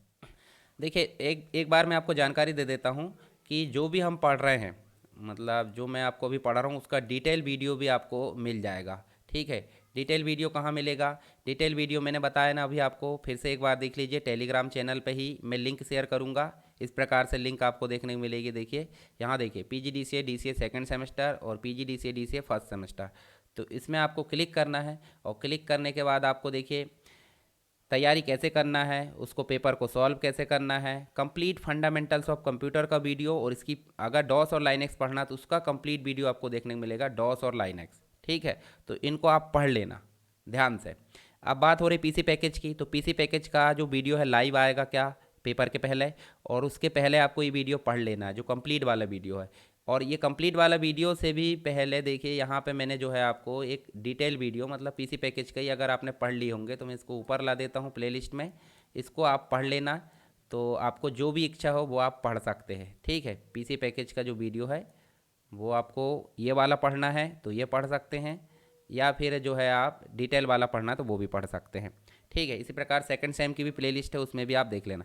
सेकंड सेम की भी लाइव क्लास जो है एक दिन पहले मतलब कल आएगी आईटी ट्रेंड की, मतलब ये आईटी ट्रेंड का पेपर है पहला, तो आईटी ट्रेंड की कल आएगी लाइव क्लास। उसी प्रकार एक एक दिन पहले मैं लाइव क्लास लेते जाऊँगा, तो उसमें आपको जो है थोड़ा फील आएगा कि भाई पेपर हमारा अच्छा जाएगा। ठीक है, चलिए तो हम शुरू करते हैं। यहाँ पे हमारा डॉस। डॉस एक प्रकार का ऑपरेटिंग सिस्टम है, और ऑपरेटिंग सिस्टम एक सिस्टम सॉफ्टवेयर होता है जो क्या करता है, जो हमारा बेसिक टास्क होते हैं कंप्यूटर के उसको कवर करता है। तो डॉस का पूरा नाम होता है डिस्क ऑपरेटिंग सिस्टम, जिसे माइक्रोसॉफ्ट कंपनी के द्वारा बनाया गया था। ये कंसोल बेस्ड होता है, जैसे मैं आपको दिखाऊं अभी, तो CMD आप एंटर करोगे तो इस प्रकार से आपको कमांड प्रॉम्प्ट मिलती है, इसमें आपको रन करना है। ठीक है, तो ये देखने को मिलता है आपको डॉस। आगे देखेंगे तो ऑपरेटिंग सिस्टम क्या करता है, सारी चीज़ें हमने देख ली, इसको बताने की ज़रूरत नहीं है। ठीक है, इसके बाद हम यहाँ पे देख लेते हैं फाइल एट्रीब्यूट क्या क्या होते हैं। फाइल एट्रीब्यूट अगर पूछा जाता है तो आप देखिए यहाँ पे फाइल एट्रीब्यूट में फाइल का नाम होता है, जैसे हमने ABC नाम दिए, उसका एक्सटेंशन होता है .docx है, .txt ये होता है। लोकेशन कहाँ सेव करे, कितना साइज़ का है, उसको प्रोटेक्ट करे नहीं करे, ये सारे हैं एट्रीब्यूट। ठीक है, तो ये एग्जाम में क्वेश्चन आया तो आप इस प्रकार से लिख सकते हैं। फाइल में विभिन्न काम हम कर सकते हैं, जैसे फाइल को हम क्रिएट कर सकते हैं, फाइल में हम डाटा स्टोर कर सकते हैं, फाइल को रीड कर सकते हैं, उसको एक जगह से दूसरी जगह कॉपी कर सकते हैं, उसको मूव कर सकते हैं, और उसको हम जो है डिलीट कर सकते हैं। तो इतने ऑपरेशन आपको करना है फाइल में। ठीक है, तो इनको फाइल ऑपरेशन बोलते हैं। फाइल सिस्टम में आप देखोगे तो फाइल सिस्टम ऐसा है जिससे फाइल किस प्रकार से स्टोर हो, जो हमारी हार्ड डिस्क है उसको मैनेज करने का काम करते हैं फाइल सिस्टम। तो एक REFS होता है, रीसाइलेंस फाइल सिस्टम। ठीक है, तो ये जो है डेटा करप्शन और डाउन टाइम और जैसी प्रॉब्लम से निजात दिलाता है। 2012 में जो है इसको देखने को मिली एक प्रकार से, सॉरी 2012 नहीं, विंडोज़ 8 और 2012 में जो है सर्वर इसमें चलता है ये फाइल सिस्टम।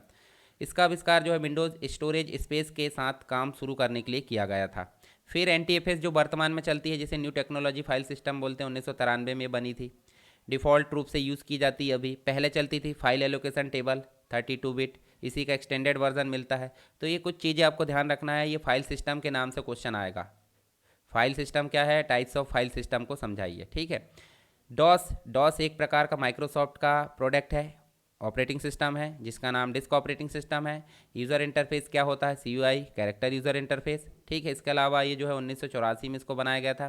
फिर धीरे धीरे धीरे धीरे अपग्रेड होते गया, और अपग्रेड होने के साथ साथ इसके जो कुछ वर्जन आए। ठीक है, वर्जन आए तो देखिए आप देख सकते हैं यहाँ पे डॉस के विभिन्न प्रकार के वर्जन आए, जैसे 7.1 आया। पर डॉस के वर्जन अब अपग्रेड इसलिए नहीं होते क्योंकि विंडोज़ आ गया है। क्या आ गया है, विंडोज़। हम विंडोज़ में क्लिक करके काम करा सकते हैं जैसे भी। इसके बाद आपसे पूछा जाएगा फ्लॉपी डिस्क या फिर जो है आपका जो मेमोरी है उसके स्ट्रक्चर को समझाइए। तो फ्लॉपी डिस्क का स्ट्रक्चर हमने फंडामेंटल में पीछे अभी पढ़ चुके हैं, तो उसका स्ट्रक्चर आप ध्यान रखिए। मिनी फ्लॉपी होती है और माइक्रो फ्लॉपी होती है। ठीक है, इसका हार्ड डिस्क का स्ट्रक्चर भी मैंने बताया था, ये भी आपको ध्यान रखना है, यहाँ से भी क्वेश्चन आ सकते हैं। ट्रैक और सेक्टर क्या होते हैं, पूरा राउंड जो है आपका वो ट्रैक, और जो बीच में बटे हैं उनको बोलते हैं सेक्टर। ठीक है, सेक्टर A सेक्टर B। ठीक है, इसके बाद है मेमोरी स्ट्रक्चर को समझाना है। तो देखिए मेमोरी स्ट्रक्चर में दो चीज़ें होती है, तो सिस्टम एरिया होता है जो बेसिक इन्फॉर्मेशन को कवर करके रखता है, और एक होता है डेटा एरिया। डेटा एरिया आपका जो होता है कंप्लीट रूप से डाटा स्टोर करता है। तो 98% आपका डाटा रहता है मेमोरी में, और 2% आपका बेसिक इन्फॉर्मेशन रहती है। तो सिस्टम एरिया में आपका बूट रिकॉर्ड होता है, बूटिंग से संबंधित फाइल एलोकेशन टेबल या NTFS होता है, और रूट डायरेक्टरी से रिलेटेड इन्फॉर्मेशन होते हैं। 3 भाग होते हैं। ठीक है, तो इनके बारे में आप देख लेना। डेटा एरिया में 98% चीज़ें होती है। अब एग्ज़ाम में देखिए कमांड प्रॉम्प्ट क्या होता है या फिर डॉस प्रॉम्प्ट और ड्राइव से का जो है आपको वर्णन करना है। तो कमांड प्रॉम्प्ट का मतलब होता है आप स्टार्ट में जाओगे CMD लिखोगे और यहाँ जाओगे तो CMD लिख के जैसे ही आप एंटर करोगे तो जो सामने विंडो आ रही है उसी को हम बोलेंगे कमांड प्रॉम्प्ट। ठीक है, तो कमांड प्रॉम्प्ट इस प्रकार से आती है। देखिए रूट डायरेक्टरी दिखती है, कुछ डायरेक्टरी दिखती है और उसके बाद आपको यहाँ पे कर्सर आ जाता है, इसे बोलते हैं कमांड प्रॉम्प्ट। माइक्रोसॉफ्ट विंडोज़ का वर्जन दिखता है। ठीक है, इसके बाद जो है कब बना था सारी चीज़ें आपको यहाँ पे देखने को मिलती है। डॉस प्रॉम्प्ट क्या होता है, देखिए यहाँ पे कभी ए ड्राइव आती है कभी सी ड्राइव। तो ए ड्राइव आ जाती है आपकी फ्लॉपी के लिए, किसके लिए आ जाती है, फ्लॉपी के लिए। तो अगर ए और बी है तो फ्लॉपी 1 फ्लॉपी 2 और सी आ गया है तो मतलब हार्ड डिस्क या SSD। ठीक है, तो ये चीज़ आपको ध्यान रखना है। बूटिंग प्रोसेस, एग्जाम में क्वेश्चन आता है बूटिंग प्रोसेस को समझाइए। तो जब हम पावर बटन दबाते हैं और कंप्यूटर में डेस्कटॉप दिख जाता है उस तक की प्रोसेस को हम बोल देते हैं बूटिंग प्रोसेस। उसी प्रकार कंप्यूटर मतलब हमने पावर बटन दबाए, जितने भी काम चला अंदर सारी चीज़ें चली, जैसे इंस्ट्रक्शन बायोस प्रोग्राम चला, पोस्ट चला, बूटिंग सीक्वेंस सब चीज़ें हुई और सामने हमको कमांड प्रॉम्प्ट नज़र आ गया, इसका मतलब क्या है, बूटिंग प्रोसेस हमारी कंप्लीट हो गई। तो क्या क्या काम होता है, पावर ऑन सेल्फ टेस्ट, जब भी कंप्यूटर चालू होता है तो कीबोर्ड अटैच है, सारी डिवाइसेस अटैच है, सारी चीज़ सही से काम कर रही है वो चीज़ें चेक की जाती है, उसी को बोलते हैं पावर ऑन सेल्फ टेस्ट। फिर बूट रिकॉर्ड चेक किया जाता है बूटिंग से संबंधित। डॉस का कर्नल होता है जो दिमाग होता है उसका, वो यहाँ पर काम करता है, सिस्टम की कन्फिग्रेशन सही कि नहीं, उसकी कुछ बेसिक कमांड्स होती है command.com r2exe.bh और सामने डॉस डॉट जो डॉस है उसका प्रॉम्प्ट आ जाता है। जैसे हमारे सामने देखिए CMD हमने लिखे, तो देखिए इस प्रकार से अगर कर्सर आ गया मतलब बूटिंग प्रोसेस हमारी कंप्लीट हो चुकी है। तो बूटिंग प्रोसेस आपको समझ में आ गई। कंप्यूटर को जो पावर बटन हम प्रेस करते हैं वहाँ से लेकर कमांड प्रॉम्प्ट दिखने तक की प्रोसेस को हम बोलेंगे बूटिंग प्रोसेस, जिसमें विभिन्न कंडीशंस या विभिन्न प्रोसेसेस होती है। तो इनके बारे में आप एक बार देख लेना। बूटिंग दो कैटेगरी में होती है, कोल्ड बूटिंग और वार्म बूटिंग। जब हम शुरुआत में कंप्यूटर को बूट करते हैं तो उसे बोल देते हैं कोल्ड बूटिंग, और जब हम फिर से बूट करते हैं रीबूट बोलते हैं जिसे, तो उसे बोल देते हैं वार्म बूटिंग। सिस्टम फाइल्स होती है कुछ, सिस्टम फाइल्स में आप देखो मुख्य रूप से IO.sys होती है, MS-DOS.sys होती है, command.com होती है। तो तीनों यहाँ पे देखने को मिलती है, तीनों के बारे में आपको पता होना चाहिए थोड़ा थोड़ा। ठीक है, इसके बाद कमांड्स ऑफ डॉस, डॉस में जब हमको काम करना है तो हमको उसको कुछ निर्देश देना होता है, उन निर्देशों को ही हम कमांड बोलते हैं। और कमांड दो कैटेगरी में होती है, कौन कौन सी, इंटरनल कमांड और एक्सटर्नल कमांड। इंटरनल कमांड ऐसी कमांड होती है जो डॉस के साथ में इनबिल्ट होती है, एक्सटर्नल कमांड ऐसी कमांड होती है जो अलग से इंस्टॉल करना पड़ता है।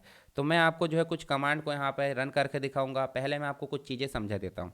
एग्जाम में अगर क्वेश्चन आया कि DIR कमांड को समझाइए, DIR जो होती है डायरेक्टरी और फाइल्स की लिस्ट दिखाती है, इसका सिंटेक्स आपको ध्यान में रखना है और एग्जाम्पल जो है हम फाइनली रन करते हैं जो। तो चलिए एक दो कमांड में रन करके दिखाता हूँ।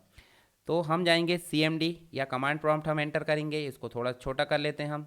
ठीक है, इस प्रकार से हम जो है थोड़ा छोटा कर लेते हैं ये इधर से भी, ताकि हम जो है बड़ा करें तो हमारे सामने जो है वो इस प्रकार से, और यहाँ कॉर्नर में इसको रख लेते हैं।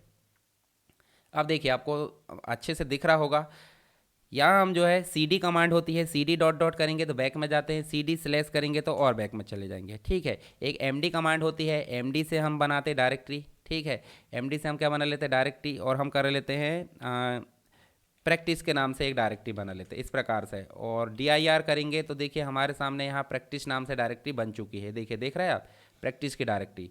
तो DIR जो होता है डायरेक्टरी की लिस्ट दिखाता है, MD फाइल को बनाने डायरेक्टरी को बनाने का काम करता है, और CD जो है आपका एक डायरेक्टरी से दूसरी डायरेक्टरी में ट्रांसफ़र करने का काम करता है, MD। ठीक है, और एक होता है कॉपी कॉन जो होता है आपका फाइल बनाता है, माई फाइल .txt इस प्रकार बनाए और यहाँ लिख दिया हमने SSW एजुकेशन जो भी है इस प्रकार से लिखे, और Ctrl+Z से ये सेव होती है।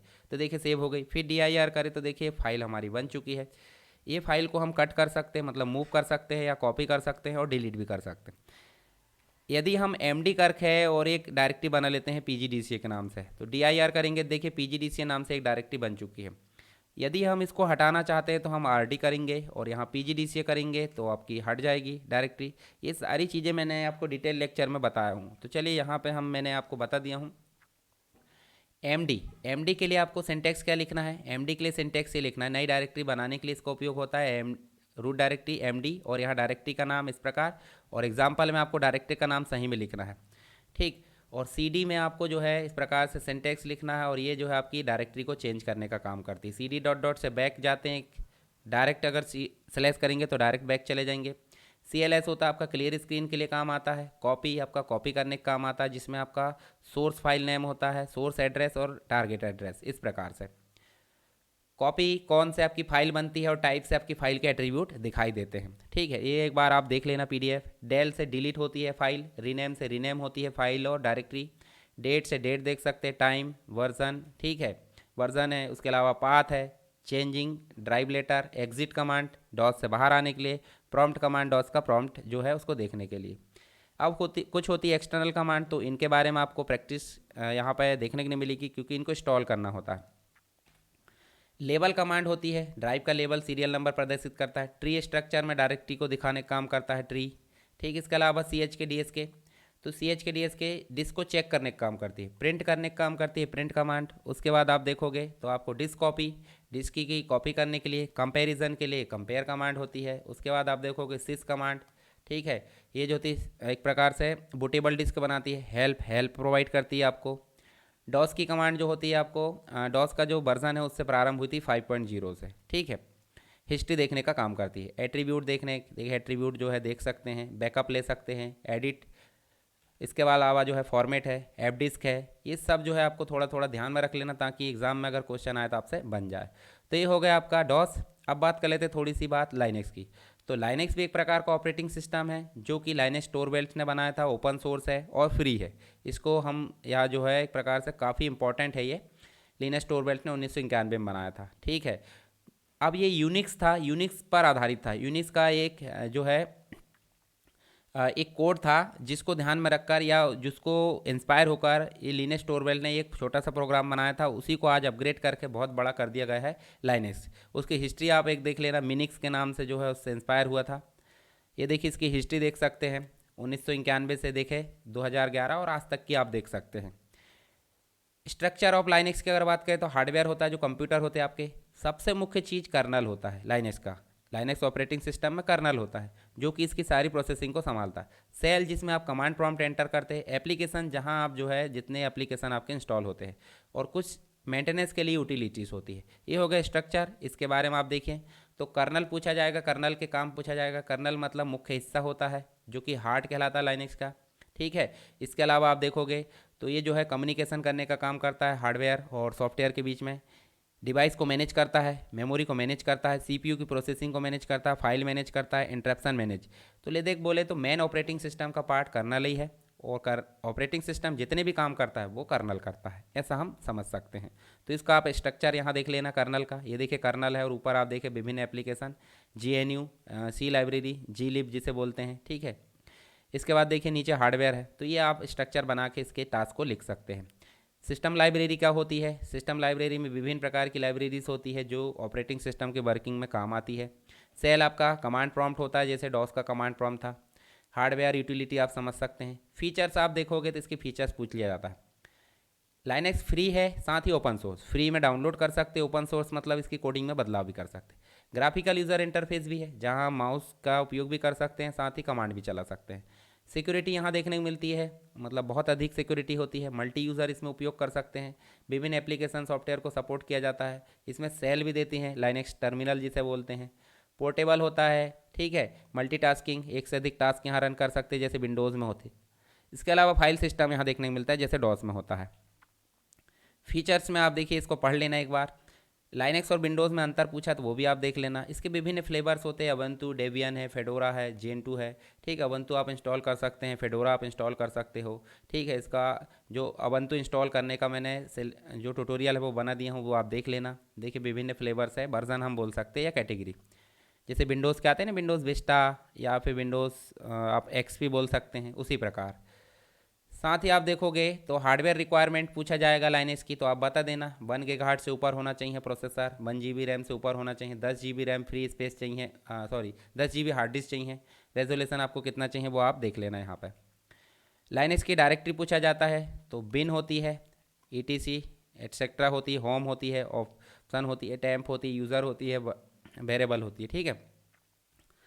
तो देखिए यहाँ डायरेक्टरी स्ट्रक्चर में देखें तो सिंगल लेवल डायरेक्टरी होती है जिसमें आपको एक डायरेक्टरी के अंदर कुछ फाइल्स होती है। डबल लेवल डायरेक्टरी में एक डायरेक्टरी के अंदर अन्य डायरेक्टरी फिर फाइल्स होती है। फिर आप देखोगे ट्री लेवल में तो आपको डायरेक्टरी के अंदर डायरेक्टरी, फिर डायरेक्टरी या फिर फाइल्स या जैसे भी देख सकते हैं।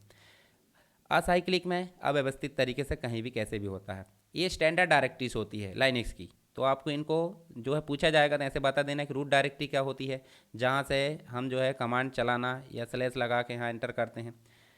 बिन की बात करें तो यूज़र बाइनरीज होती है यहाँ पे। एस बिन में आपको सिस्टम बाइनरीज फाइल देखने को मिलती है। ईटीसी में आपको कॉन्फ़िगरेशन फाइल देखने को मिलती है। डी ए में डिवाइस फाइल देखने को मिलती है। उसके बाद आपको जो है प्रो सी में प्रोसेसिंग इन्फॉर्मेशन रहती है। वी ए आर में वेरिएबल फाइल होती है बदलने वाली। टी एम पी में टेम्परेरी फाइल्स होती है, ठीक है, इनके पढ़ लेना आप। यूज़र में यूज़र प्रोग्राम्स होते हैं। होम में होम डायरेक्टरीज होती है। बूट में बूट से रिलेटेड डायरेक्टरी होती है। लिब में सिस्टम लाइब्रेरीज होती है। ओ पी टी में आपको ऑप्शनल एड ऑन एप्लीकेशंस मिलेंगे। एम एन टी में माउंट डायरेक्टरी होती है। मीडिया में रिमूवेबल मीडियाज होती है। उसके बाद आप देखोगे सब में सर्विस डेटा होता है। इसके बाद आप देखोगे इसके फाइल के टाइप होते हैं। तो देखिए रेगुलर फाइल्स होती है। डी फॉर डायरेक्टरीज फाइल होती है, रेगुलर को स्लैश से दर्शाते हैं। सी से कैरेक्टर फाइल को दर्शाते हैं। बी से ब्लॉक फाइल को दर्शाते हैं। एस से लोकल सॉकेट फाइल। पी से नेम्ड फाइल। उसके बाद है आई से सिंबॉलिक लिंक। तो ये आप एक बार पढ़ लेना। यहाँ पे लॉगिन और लॉगआउट फाइल्स भी आपको देखने को मिलती है, ये भी आपको ध्यान में रखना है। अब बात कर लेते हैं कुछ कमांड्स की जो आपके एग्जाम में काम आएगी।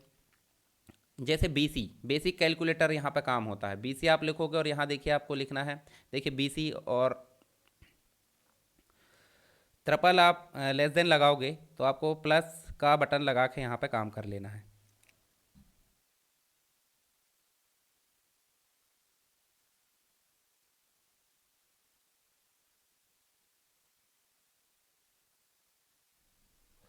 तो देखिए यहाँ पे आप अगर माइनस करना चाहते हैं तो इस प्रकार लिख लीजिए। आपको अगर इंटू करना है तो इस प्रकार लिख सकते हैं। साथ ही आप स्लैश लगाओगे तो डिवाइड कर सकते हैं, स्क्वायर्टी कर सकते हैं। इसके साथ ही सी डी मतलब चेंज डायरेक्टरी के लिए होता है, जैसे डॉस में करते थे, ठीक है। सी डी माई डॉक्स एग्जाम्पल लिख देना। एल एस मतलब लिस्ट, स्टेटस देखने का काम आता है। फाइल की लिस्ट, डायरेक्टरी की लिस्ट देखने का काम आता है। मेक डायरेक्टरी आपका न्यू डायरेक्टरी बनाने का काम आता है। जैसे डॉस में आपने एम डी पढ़े थे ना, वैसे आप मेक डायरेक्टरी यहाँ देखते हैं। पी डब्ल्यू डी मतलब प्रिंट करंट वर्किंग डायरेक्टरी। तो जो भी करंट पे वर्किंग डायरेक्टरी है उसको लिस्ट यहाँ पे प्रिंट कर देगा। कैल मतलब कैलेंडर प्रदर्शित करेगा, जैसे इस प्रकार से, ठीक है। इसके अलावा सी पी मतलब कॉपी फाइल्स। एम बी मतलब मूव करने के लिए इसका यूज़ होता है सोर्स और डेस्टिनेशन से। आर एम मतलब डिलीट फाइल्स और डायरेक्टरी, दोनों ही चीज़ों को रिमूव करने के लिए आर एम का उपयोग करते हैं। कैट मतलब होता है फाइल को कॉन्केटिनेट करने के लिए इसका यूज़ होता है। डिस्प्ले कंटेंट, ये सारी चीज़ें। सी एच मोड, मोड को चेंज करना, जैसे आप ओनर हो तो ओनर को चेंज करके आप किस में बदल सकते हो, ये अलग अलग प्रकार से। उसके बाद देखिए आप जो है पी एस मतलब प्रोसेस स्टेटस यहाँ पे देखने को मिलती है। हो मतलब करंट में कौन यूज़र काम कर रहा है उसके लिए यहाँ देखने को मिलता है। क्लियर कमांड, जैसे हमने डॉस में काम करे थे। इसके अलावा फ्री और ओपन सोर्स सॉफ्टवेयर देखने को मिलते हैं। तो फ्री सॉफ्टवेयर ऐसे होते हैं जिसके अंतर्गत बहुत सारे फ्री सॉफ्टवेयर आ जाते हैं, जैसे कि आप देखोगे यहाँ पे तो आपको ऑडासिटी फ्री मिल जाता है। इसके अलावा जो काम के स्टीम वो देखिए OBS जिससे मैं लाइव आ रहा हूँ अभी। BLC मीडिया प्लेयर जिसमें वीडियो प्लेयर करते हैं। टीम व्यूअर होता है, ठीक है। इसके अलावा बिन रार होता है। वर्चुअल डीजे फ्री होता है। ओपन सोर्स में जिसकी कोडिंग हम चेंज कर सकते हैं इसे बोलते हैं ओपन सोर्स सॉफ्टवेयर, ठीक है। तो इसको एक बार पढ़ लेना। कुछ एग्जांपल देख लीजिए ओपन सोर्स सॉफ्टवेयर, जैसे कि Firefox, Chrome, open office, Linux, Android, बहुत सारी चीज़ें आपको देखने को मिलती है। प्रोप्राइटी में जो होते हैं जैसे लाइसेंस बेस्ड सॉफ्टवेयर होते हैं, जैसे MS ऑफिस है, फोटोशॉप है और बहुत सारे सॉफ्टवेयर होते हैं, ठीक है। तो ये चीज़ आपको देखने को मिलेगी। तो यहाँ पे मैंने आपको कंप्लीट रूप से जो क्वेश्चन है वो पढ़ा दिया। एक बार मैं आपको जो है क्वेश्चन दिखा देता हूँ 5 मिनट के। जैसे डिस्क ऑपरेटिंग सिस्टम से आप क्या समझते हैं, इंटरनल और एक्सटर्नल कमांड को समझाइए, पढ़ लिए। लाइनक्स ऑपरेटिंग सिस्टम की विशेषताओं को समझाइए, ये भी पढ़ लिए। लाइनक्स कर्नल को भी हमने पढ़ लिए, उसके कार्य भी पढ़ लिए। उसके बाद लाइनक्स की कुछ कमांड है, BC, CAT, make directory, CH mode, ये भी हमने पढ़ लिए। उसके बाद बूटिंग प्रोसेस क्या होती है और डायरेक्टरी स्ट्रक्चर क्या होता है। आई होप ये सारी चीज़ें आपको क्लियर हो गई होगी। हमने यहाँ पे क्वेश्चन जो है उसके हिसाब से भी पढ़ लिए और आपका जो कंप्लीट ट्यूटोरियल है वो भी पढ़ लिए। तो जितनी भी चीज़ें आपकी यहाँ पे कंप्लीट हो गई। इसके अलावा आपको कोई डाउट होगा, जितने भी क्वेश्चन होंगे आप मुझे फटाफट 1-2 मिनट में बता दीजिए, फिर हम जो है क्लास को ऑफ करते हैं। और आप जो है डिटेल वीडियो ज़रूर देख लेना प्लेलिस्ट में जाकर, और PDF ज़रूर पढ़ना। PDF के लिए टेलीग्राम चैनल आपको ज्वाइन कर लेना यहाँ पर, ठीक है।